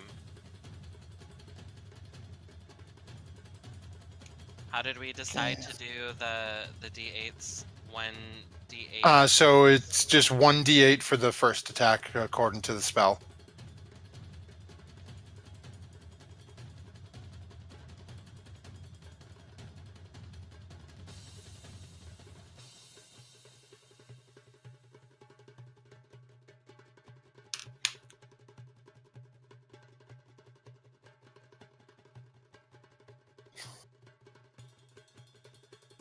Jesus.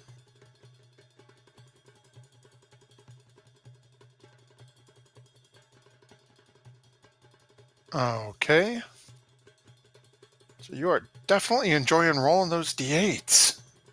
I love them. Okay, let's see here.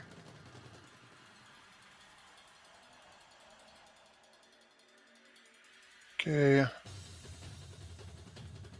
Let's see.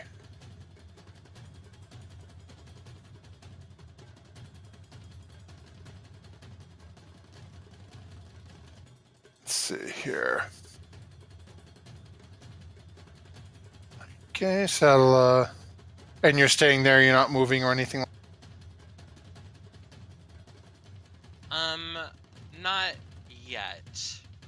Okay. So that will bring us over to Solana. Okay, I'll slam this stupid sphere of fire into this golem thing. Okay. Ha ha ha. Let's see here. Or is it next to it? I can't decide. Yep, so, let's see. If you ram the sphere into the creature, blah, blah, blah, saving throw against sphere's damage, and sphere stops moving. So yeah, go ahead and roll your... it would stop right next to it, so it would be right on the other side of him. And then go ahead and roll your damage as our flesh golem makes his savings throw here.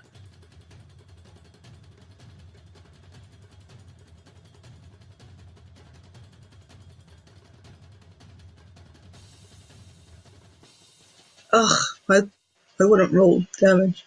Well, it's just 2d8, right? 2d6 for that spell. I think. Let me double check.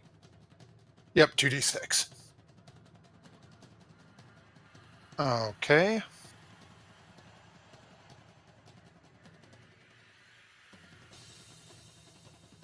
Anything else you're doing? Does that count as my bonus action? Can I still fire an arrow at it? Yeah, that's a bonus action. Okay, I'll fire an arrow at it. Okay, so go ahead and take your shot. Okay, so that'll hit. Go ahead and roll damage. Alrighty then, so as you watch as it seems to be focused on Quen, and you get an arrow sinks into the back of it. It doesn't seem to acknowledge your attack, though. It seems to be focused primarily on Quen at the moment. Okay, we gotta find Nanny Poo Poo and kill her first, or else this thing ain't going down. Okay, anything else you're doing? No. Looking for signs of Nanny Poo Poo. Okay. So then brings us over to our flesh golem here. They're just going to go.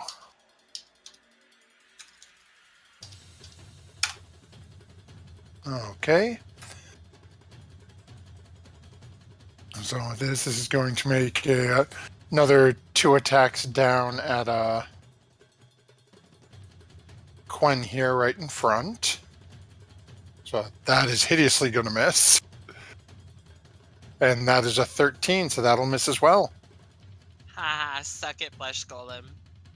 And since it ended its turn within my Flaming Sphere's range, it has to make a save. Yep. Okay, so go ahead and roll your 2d6 again.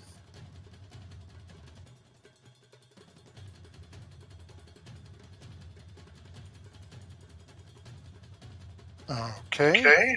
Bummer. It's not bad. It's still damage. On its turn, we go through a whole bunch of monkeys. And okay. I'm just going to skip over Azaka because she is still outside and is just going to keep firing off arrows. And as Solana has figured out, regular weapons don't seem to be doing anything to this one. As no one has given Azaka the heads up and she hasn't been close enough to look at it. And that'll bring us over to Devaney. Would have Devaney figured out that normal arrows and things like that don't seem to damage it? No, because you really haven't attacked it. You were focusing on Poo Poo. And the only damage that's all you've been watching is Quen hack at it, and Quen's doing a great. I did fire that magic missile at the beginning. Well, right, so you hit it with Solana fired an arrow at it then, but yes, I did. No, I hit it with a stick. Yeah, that was. Go ahead and we'll say make a retroactive perception check. Okay. Yes, Quen, bookmark is. But that wouldn't necessarily mean that Devaney knew that's why it was doing full damage. So, so you would have seen, you would have definitely. Can't hear you anymore. Yeah, I muted myself because I'm a genius. So you definitely would have seen that. So go ahead and make an, we'll call this an intelligence check. Okay.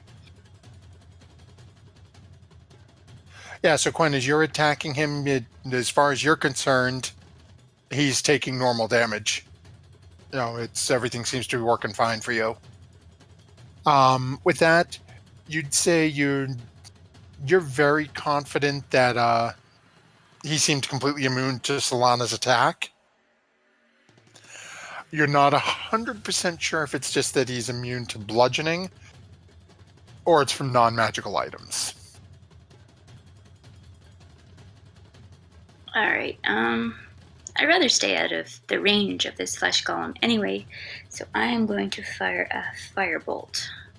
Okay. At it.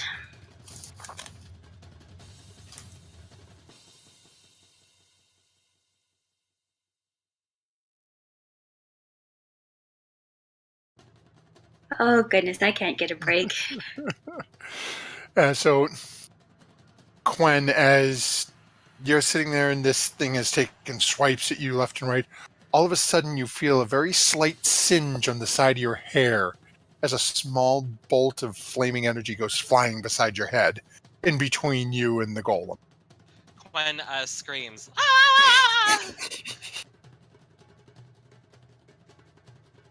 Anything else you're doing, Devanay, or are you staying where you are? I'm going to stay where I am. Okay. That brings us back around through our flying monkeys. They are not doing anything. Okay.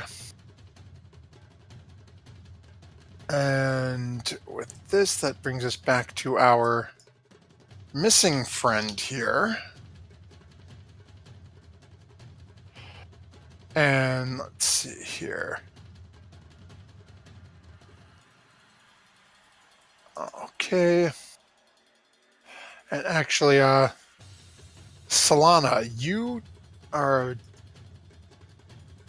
all of a sudden see a form appear beside you as this invisible creature, or rather, little old woman, comes out of complete invisibility to attack you.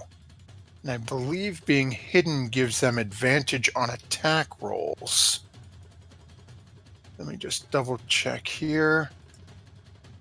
Isn't that a rogue feature? I don't know. I can't remember. I don't use hide very often. Really? I gotta allow me. Unseen attackers. When a creature can't see you, you have advantage on attack rolls. No, it's for anything hidden. Oh no. Yeah, that is going to be a 21 to hit you, Solana. Yes, that hits. And that's 19 damage as this arthritic old woman all of a sudden appears in front of you. I might die. And with a speed you didn't anticipate, just rakes her claws across the front of your face.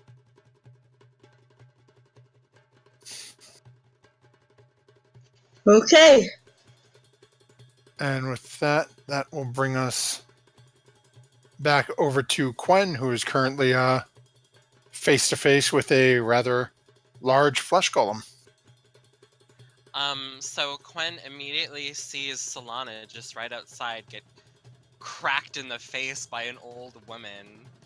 And he's gonna say, "Solana, no, my friend," and he's gonna Misty Step to here. And he's gonna take a nice swing at Nanny Poo Poo with Bookmark. Okay.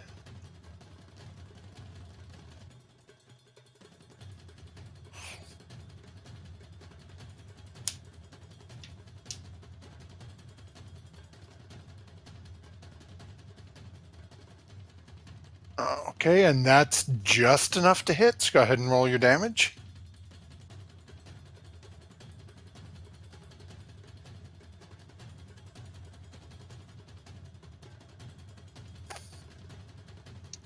And I think it does an extra D8 thunder damage also.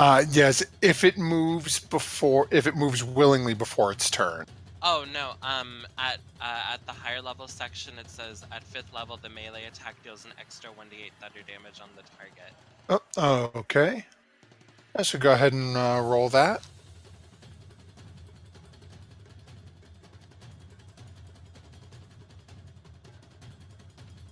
Okay. She is definitely looking to be in a very rough condition. Anything else you're doing? No, that's my turn. Okay, and that'll bring us over to Solana. I might cast Thunder. Call lightning 60 feet away just to get her would me and Quen be hit if I cast it like? I believe Call Lightning does do damage within a 5-foot. Let's see here. Call Lightning, blah, blah. Each creature within 5 feet, yeah. Okay. So you could summon it down right on her head, but it'll hit both you and Quen as well. Bummer. Let's see.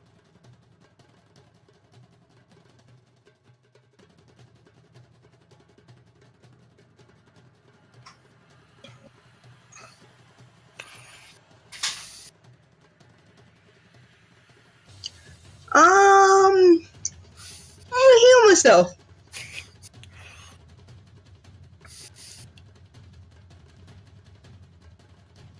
Okay.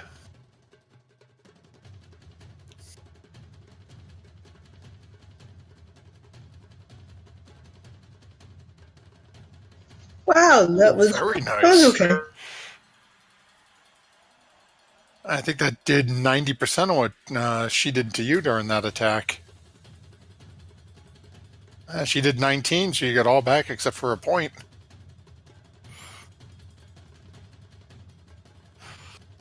Okay, so as Solana reaches out and heals herself, anything else you doing? Staying where you are, moving? I wish I could move, but I'm afraid of her.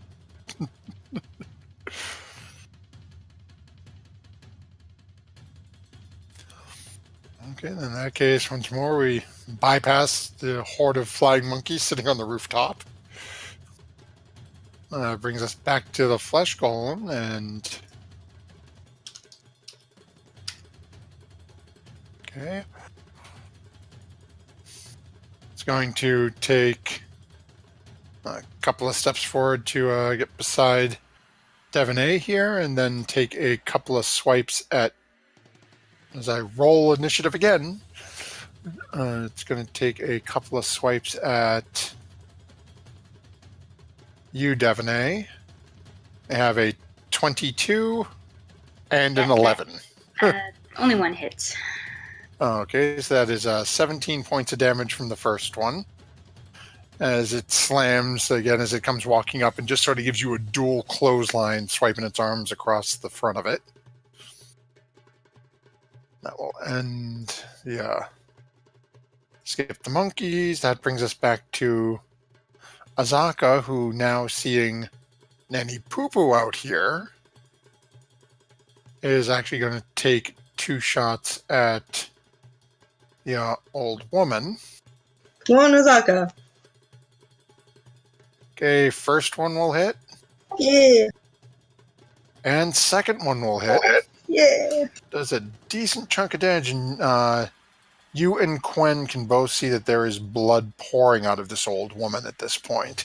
Oh, But she thank is God. still, she's still That's on her honor. feet at the moment. Okay, we've got some more monkeys to skip over who are just watching the goings on. And that brings us back over to Devaney.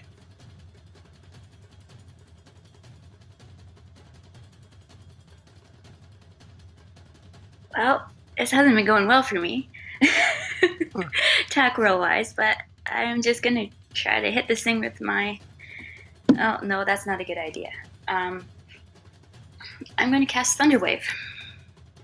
Okay.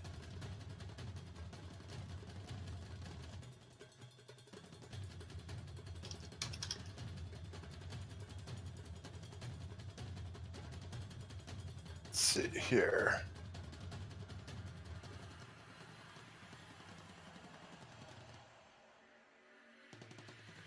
Okay. There's a Constitution save. Okay. So as you cast a spell and you watch as this blast slams into the front of this thing, it doesn't seem to take quite as much damage as you were anticipating, and it doesn't move anywhere. All right, I'm just going to stay where I am. Okay. That brings us back over to Nanny Poo Poo, who is right next to Quen and Solana, and is in extremely rough shape, and is just going to take a slash at Solana again, as Solana's right in front of her and doesn't really know what else to do at this point. That is a 14.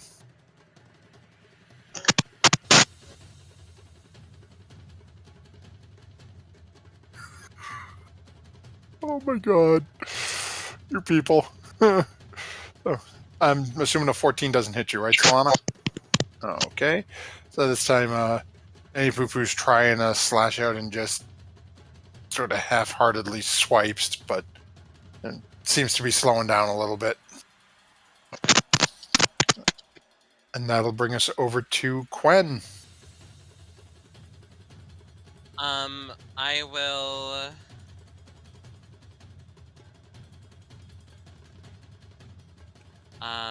Quen will. I don't know. I want to talk to Nanny Poo Poo. I want to say, stand down and call them off. Or die. Okay, so if you want, you can use your action to make a persuasion check and see what happens, assuming she's still alive on her next turn. She wouldn't be able to respond to you at the moment, though.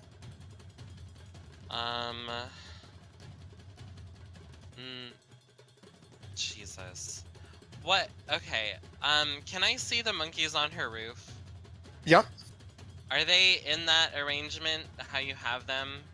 Off to No, the they're just side? sort of literally the roof isn't even. As you're looking at the hut, it's made out of the rib cage of some large lizard with just leather hide. So you've got a couple on one of the rib bones, one sitting over here. They're just all sort of mismatched wherever there was a free spot on the roof. Okay, well, I'm just gonna cast Fireball on the roof then, and just obliterate them, because I don't know what else to do, and they annoy me. I'm tired of hearing about them. Okay. Go ahead and roll your fireball. Okay. So I'm not even going to roll saves, because even if every one of them makes it, you have literally just incinerated them all. Good. Let's see here. Okay. So, and you're aiming pretty much dead center of the roof, so you can wipe them all out. Yeah, because I don't think I would know exactly where they are, so just Okay. dead center. So, immediately you hear 6 screeches, and the flying monkeys are literally. I don't even want to say they're toast. You have literally turned them all to ash. That being said, Devonay, I need a dexterity save from you, as the hut is only about 10 or 12 feet tall, and this 20-foot fireball just burnt the hut down with you. And okay, so you make your save, so you take that's 36. You take 18 damage, as does our fire golem friend here.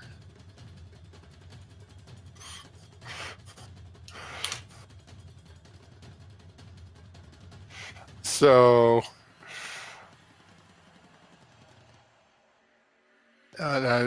yeah, I'm not even going to put X on. I'm literally just going to delete the monkeys, because you literally turned them to ash.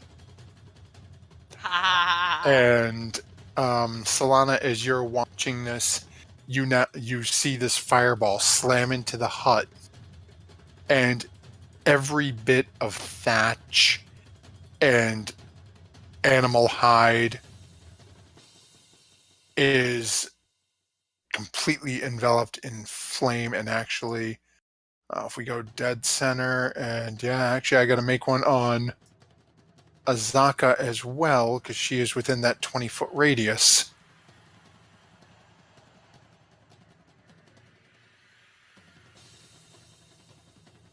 Oh. Okay. Oh, and she makes it as well, so she just takes 18 damage. Okay.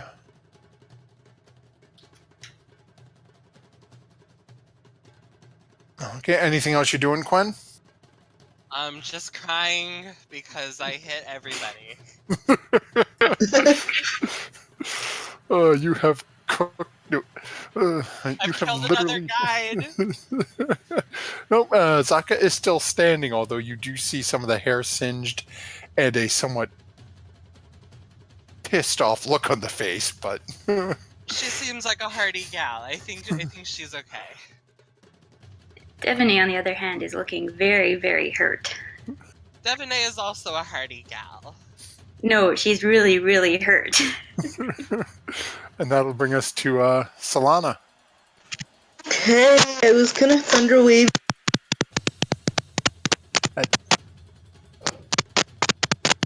You're breaking up, Sarah. I can't hear anything you're saying. Can you hear me now? Okay, yep. Okay, yep. Thunder wave Nanny Poo Poo, but I'm not going to. I'm gonna heal Devaney. Okay.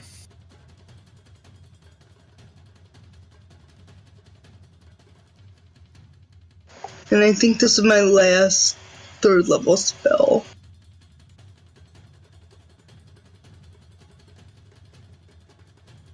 It is a touch spell. Ah, So yeah. you can Healing word. you can get to her, but Nanny Poo Poo gets to take a swipe if you run over and cast it. Okay, I'll do healing word. Okay. Oops, I meant to do that higher level. Can I not do that? No, it's a cantrip, Oh, if I remember correctly. okay. Well then, sorry Devaney, that's all I can do. Let me double check healing word. Actually, can I not do that now that I know that?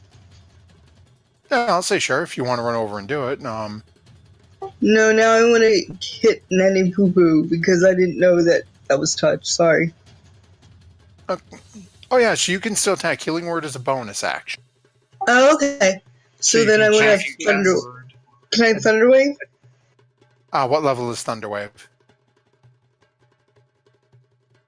It's a 1st level spell. So yes, you can do that. Because basically you can do a bonus action spell as long as it's a cantrip, and then a 1st level spell as well. Okay. So, and actually there is no point in making the save, as that is enough to deal with Nanny Poo Poo. So why don't you go ahead and tell us what this looks like, even though we still have a golem to deal with, as you cast this, and poor old Nanny Poo Poo is... So I go, Nanny Poo Poo, you're mean. You're a horrible lady crone and wish we never met you. And then this, like, thundercloud comes out, like, from between my hands, and I just kind of go, and I push forward, and she, like, goes over. And then I feel bad because she's a little old lady. But not really. And as you watch as this body collapses on the ground in front of you, the small, gnarled, old human woman melts away. And you see a rather tall, bright green-skinned individual with long, flowing white hair and sort of torn, ratty gray robes. Dead, but a slightly different appearance upon Quinn, make a check on that. Tell me what it is. I would like to investigate the body of what was formerly Nanny Poo Poo, and see if I can. What can I see when I investigate this body? Give us a couple moments, and you'll be able to do that once we make our way back to you. Right now, we got to see how Devaney's holding up with this is true. the flesh Good golem. luck, Devaney. whether she gets unconscious or not. Okay. So, that being said, we have another 2 swipes coming from this golem here. We have an 8 Oh yeah, that'll miss. and a 16. That will hit. That is 12 damage from the... Wait, I'm sorry, not a 16, a 12. No, that doesn't hit. Yay! I just realized I read that backwards. Does not have advantage on you. Okay, and that will bring us back over to Azaka, who, seeing the old woman is dead, is going to come charging in to try to aid Devaney, seeing Devaney is in some rough shape. And with no real knowledge, is going to take 2 swipes with her scimitar. Okay. And Devaney, as you watch, as she is right in front of you and just hacking into the back of this thing, and you can see blood spraying out, but this thing does not seem to be reacting at all to it. That brings us to you.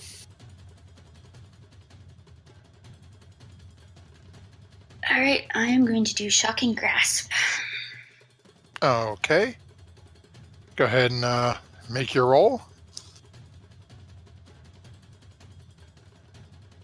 Okay, that'll definitely hit, so go ahead and roll your damage.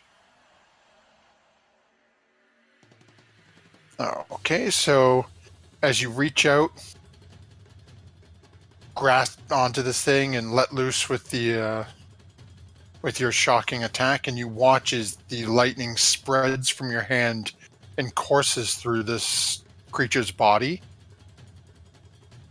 You notice it seems to almost perk up.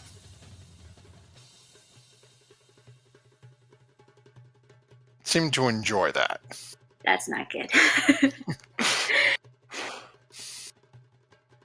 Anything else you do, or are you staying where you are? I'm staying where I am. Okay.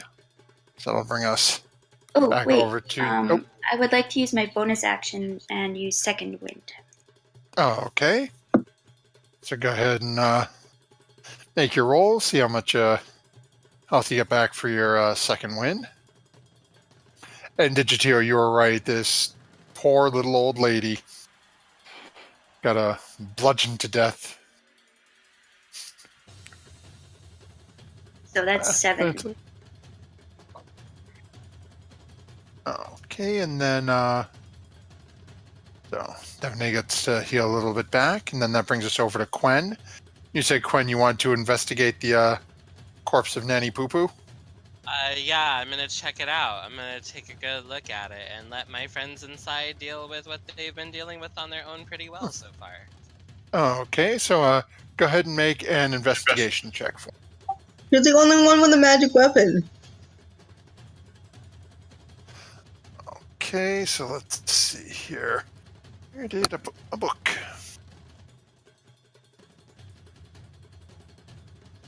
Oh, right there. Okay, so as you're looking at this, Quen, you see that this individual does appear to be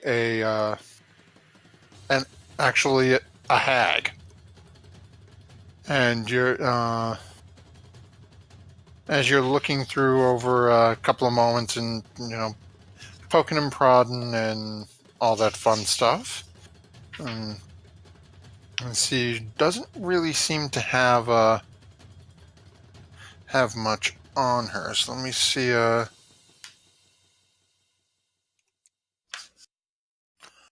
see.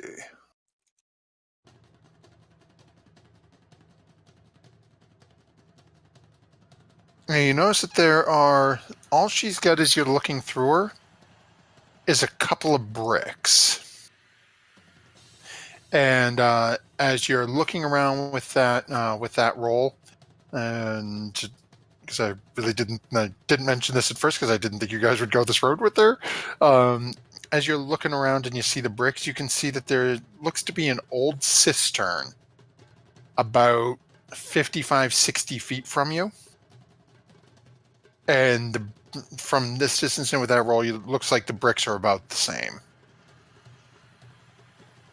Wait, she's made out of bricks? No, she's got a couple of bricks on her person. I was gonna say, that isn't very nice to say about a woman.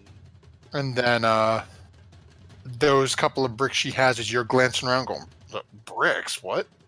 You notice that there looks to be a cistern about 55, 60 feet away from you that are made from that. What's a cistern? Well, Yeah, basically. Oh, cool. Okay. So you've got an idea that maybe there's something going on there. And so that's your action. You've got movement bonus action, or are you staying where you are? I'm gonna move. Can I run straight through this fireball, or will I take damage if I? If you run into it, you'll take damage. You'd have to go. And granted, not that it's really adding any distance, but 20,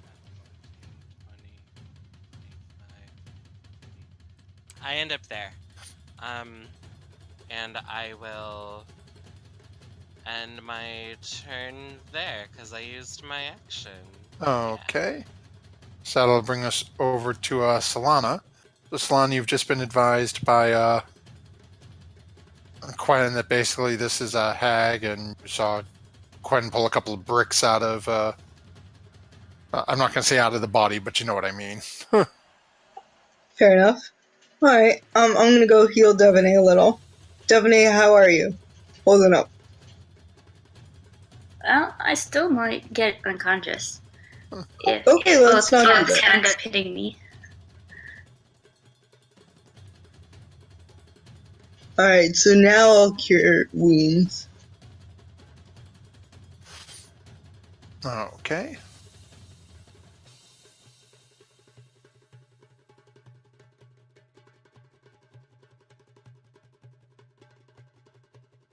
Not bad. 19 back. And that's it. Okay, so that brings us back over to said flesh golem that is still on its feet. Okay. And once more, as it is completely focused on Devaney at the moment, it's going to make 2 attacks on Devaney. First one is 22. That And hits. second is 26. That also hits.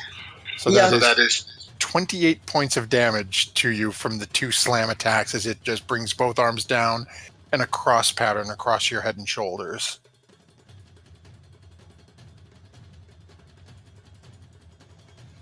How you looking? I'm still up. Yeah. So If there wasn't a heal, I wouldn't have.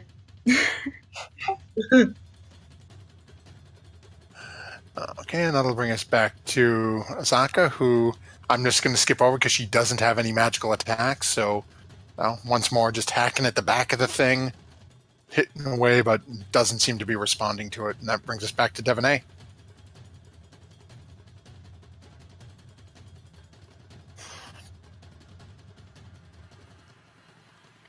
Well, I don't really have much else that I can do. I'm going to do a firebolt, even though I believe it's disadvantage. At this range, unless you back away, yeah. I don't want to back away, so I'm going to try it anyway. Oh, okay. Not really losing much.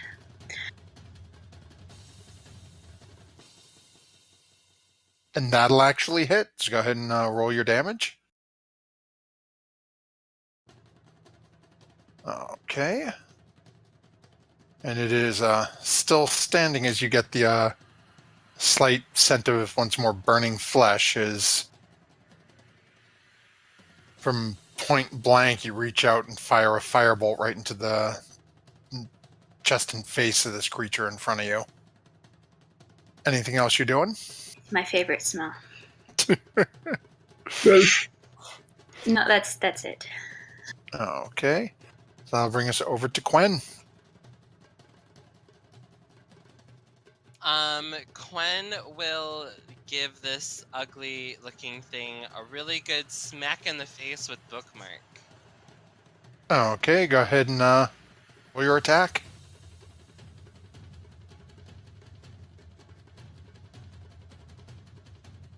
Okay, that'll hit. Go ahead and roll damage. I'm also casting Booming Blade at this time. Okay.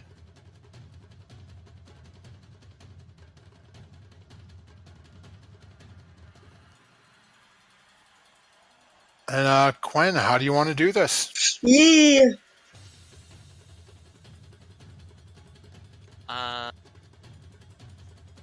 Okay, so like Quen will unsheath his sword and it'll glow and vibrate with thunderous, booming energy, and he's gonna stab it right into the chest of this flesh golem and send the booming vibrations through it as it collapses into pieces. Alrighty then. And with that, as you watch as this creature falls, as the chunks where it was stitched and sewn together had start to fall to the ground, as a mismatched jumble of body parts in between the group of you. You guys are successfully out of initiative. Yay! Next time we take Dragon Bait. And you have defeated Nanny Poo Poo and her flesh golem. Creepy. Creepy. Devaney is going to turn to Quen and look very, very angry and start to say something, but then stop herself and shove Quen aside, walk out of the tent, and walk all the way back out of the city to where we left our canoe. Well, I bet this looks great as you shove past a child. But Quen is more concerned with the dirt on his cape to really notice much.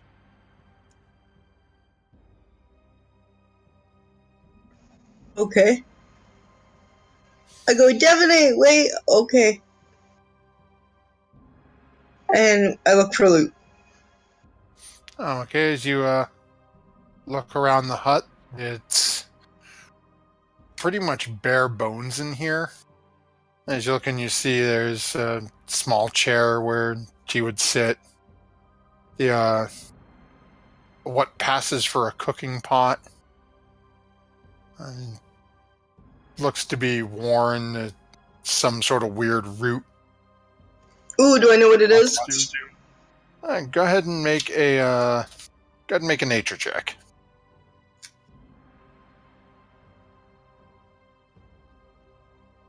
As you're looking at it, you see what looks to be a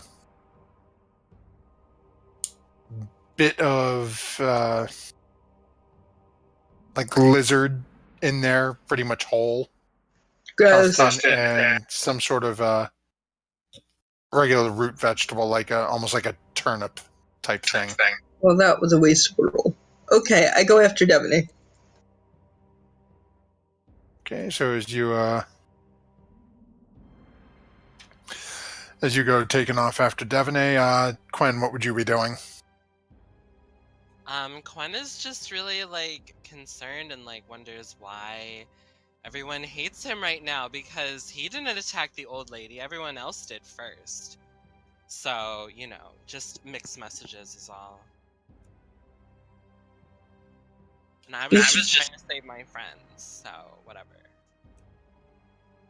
I say really loudly, we should probably chuck that thing really far away at some point. That really far away thing from us.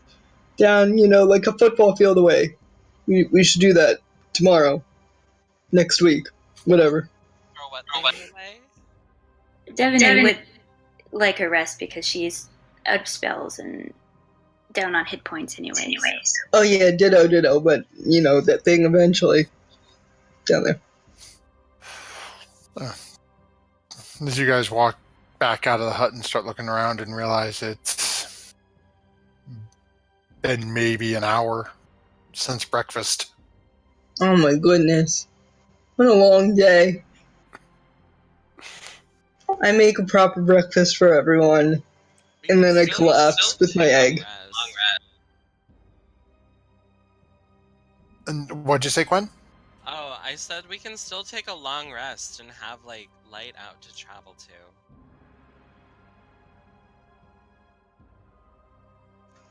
No, I'm collapsing with my egg. Okay, so you've got Quen and Solana heading back towards the front. Quen, are you staying back? Are you following with everyone back to the gate? I want to cast Detect Magic and see what is in this hut that is salvageable. Okay, so as you cast Detect Magic and sort of look around, from the hut itself, you're getting absolutely nothing lighting up. No sense of anything magical, other than bookmark in your own possession. Okay, I'm gonna take another look at this well that was being constructed. Okay, so as you walk over and start taking a look at the cistern, let me just grab that again here. Go ahead and make a let's see here. So go ahead and make a dexterity check for me.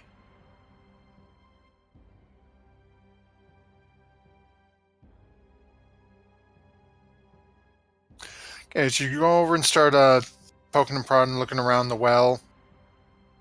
Take about 4 or 5 minutes, and you don't find anything funny about it.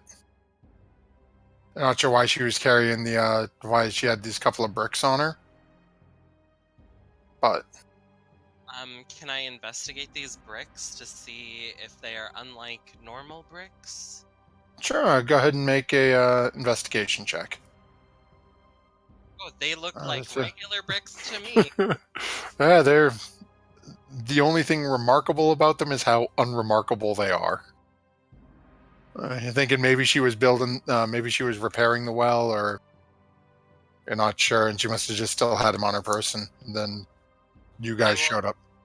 I will add +7 ordinary bricks to my inventory. No, I'm kidding.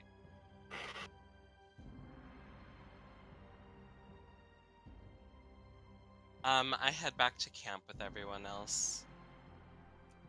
Okay. So as you guys make your way back to camp, you see Malik and Dragonbait sitting there with the egg.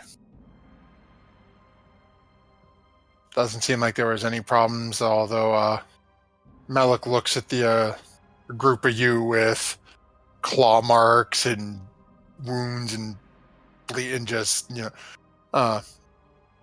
Azaka and Devaney with scorch marks and burnt bits of hair. Quen is actually unharmed. I took no damage in that fight. Everyone else looks like they've been through hell, and then there's Quen walking up in pristine condition. This is what a hero looks like. Take a big whiff.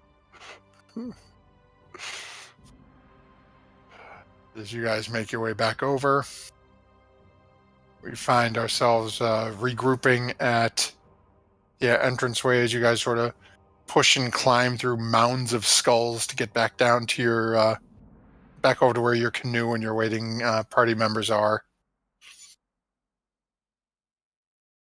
And this is probably a pretty good spot to call it for this evening, as you guys have made your way through Mbala and managed to murder the one person in all of the Jalt who could bring people back from the dead. Wait, what? Well, I was going to ask about that, but then Solana casted the whole person. At the beginning when she said the reason people come looking for her, and winged creatures are still eating is because people come up looking for her to bring people back from the dead. She knows a ritual, or knew. I thought she was lying. She was about that other stuff. Oh, trash. It's okay. I mean, I kill NPCs all the time. Bye. Whatever. Thank you very much for those who have hung out with us this evening all the way through here. Digitio, always nice to see you here. And actually, see, we got a cog whistle in here too. So welcome to the adventure cog whistle. Our party has just finished rather somewhat harrowing event at Mbala. Found their way in. Still have some potential things to go looking at next time. As Solana saw something off in the distance past the hut of Nenny Poo Poo, or recently deceased and now discovered to be Green Hag. Our group is reconvened. It's not even lunchtime yet, but a couple of members are in some rough shape, and some people are, while uninjured, may have used some of their magical capabilities as well. So no one walked out 100% unscathed from the realm of Nenny Poo Poo. And thank you again, Team MZ, Many-Sided Dice, Nightshade Creations, all the friends of the show, our viewers, of course, thank you for being here. And for those who, unfortunately, Dave and JJ weren't able to make it this evening, for those who aren't aware or missed the beginning of our stream, King Gizzard has left the party temporarily as our good friend and cast member JJ has life happened and has needed to step away for a little bit. So King Gizzard has been summoned back to his nest for who knows what. Perhaps in JJ's return, we may find our party inadvertently wandering through a nest somewhere. Perhaps, there'll be a mystery King Gizzard episode. You never know. Anyone else have anything they want to bring up? Salon, Devaney, Quen, anything you guys want to announce or share with the world? No, but thanks for the good game. Thank you guys for being here. And to our viewers, thank you very much. We will look forward to seeing you all next week. And don't forget, if you haven't checked it out, we are here Friday nights with DM Michael for the Storm King's Thunder campaign. You may see some familiar faces during that campaign. And for now, I will say thank you for joining on our tale, and come back next week to see the next chapter. Mr. Producer, produce us on home.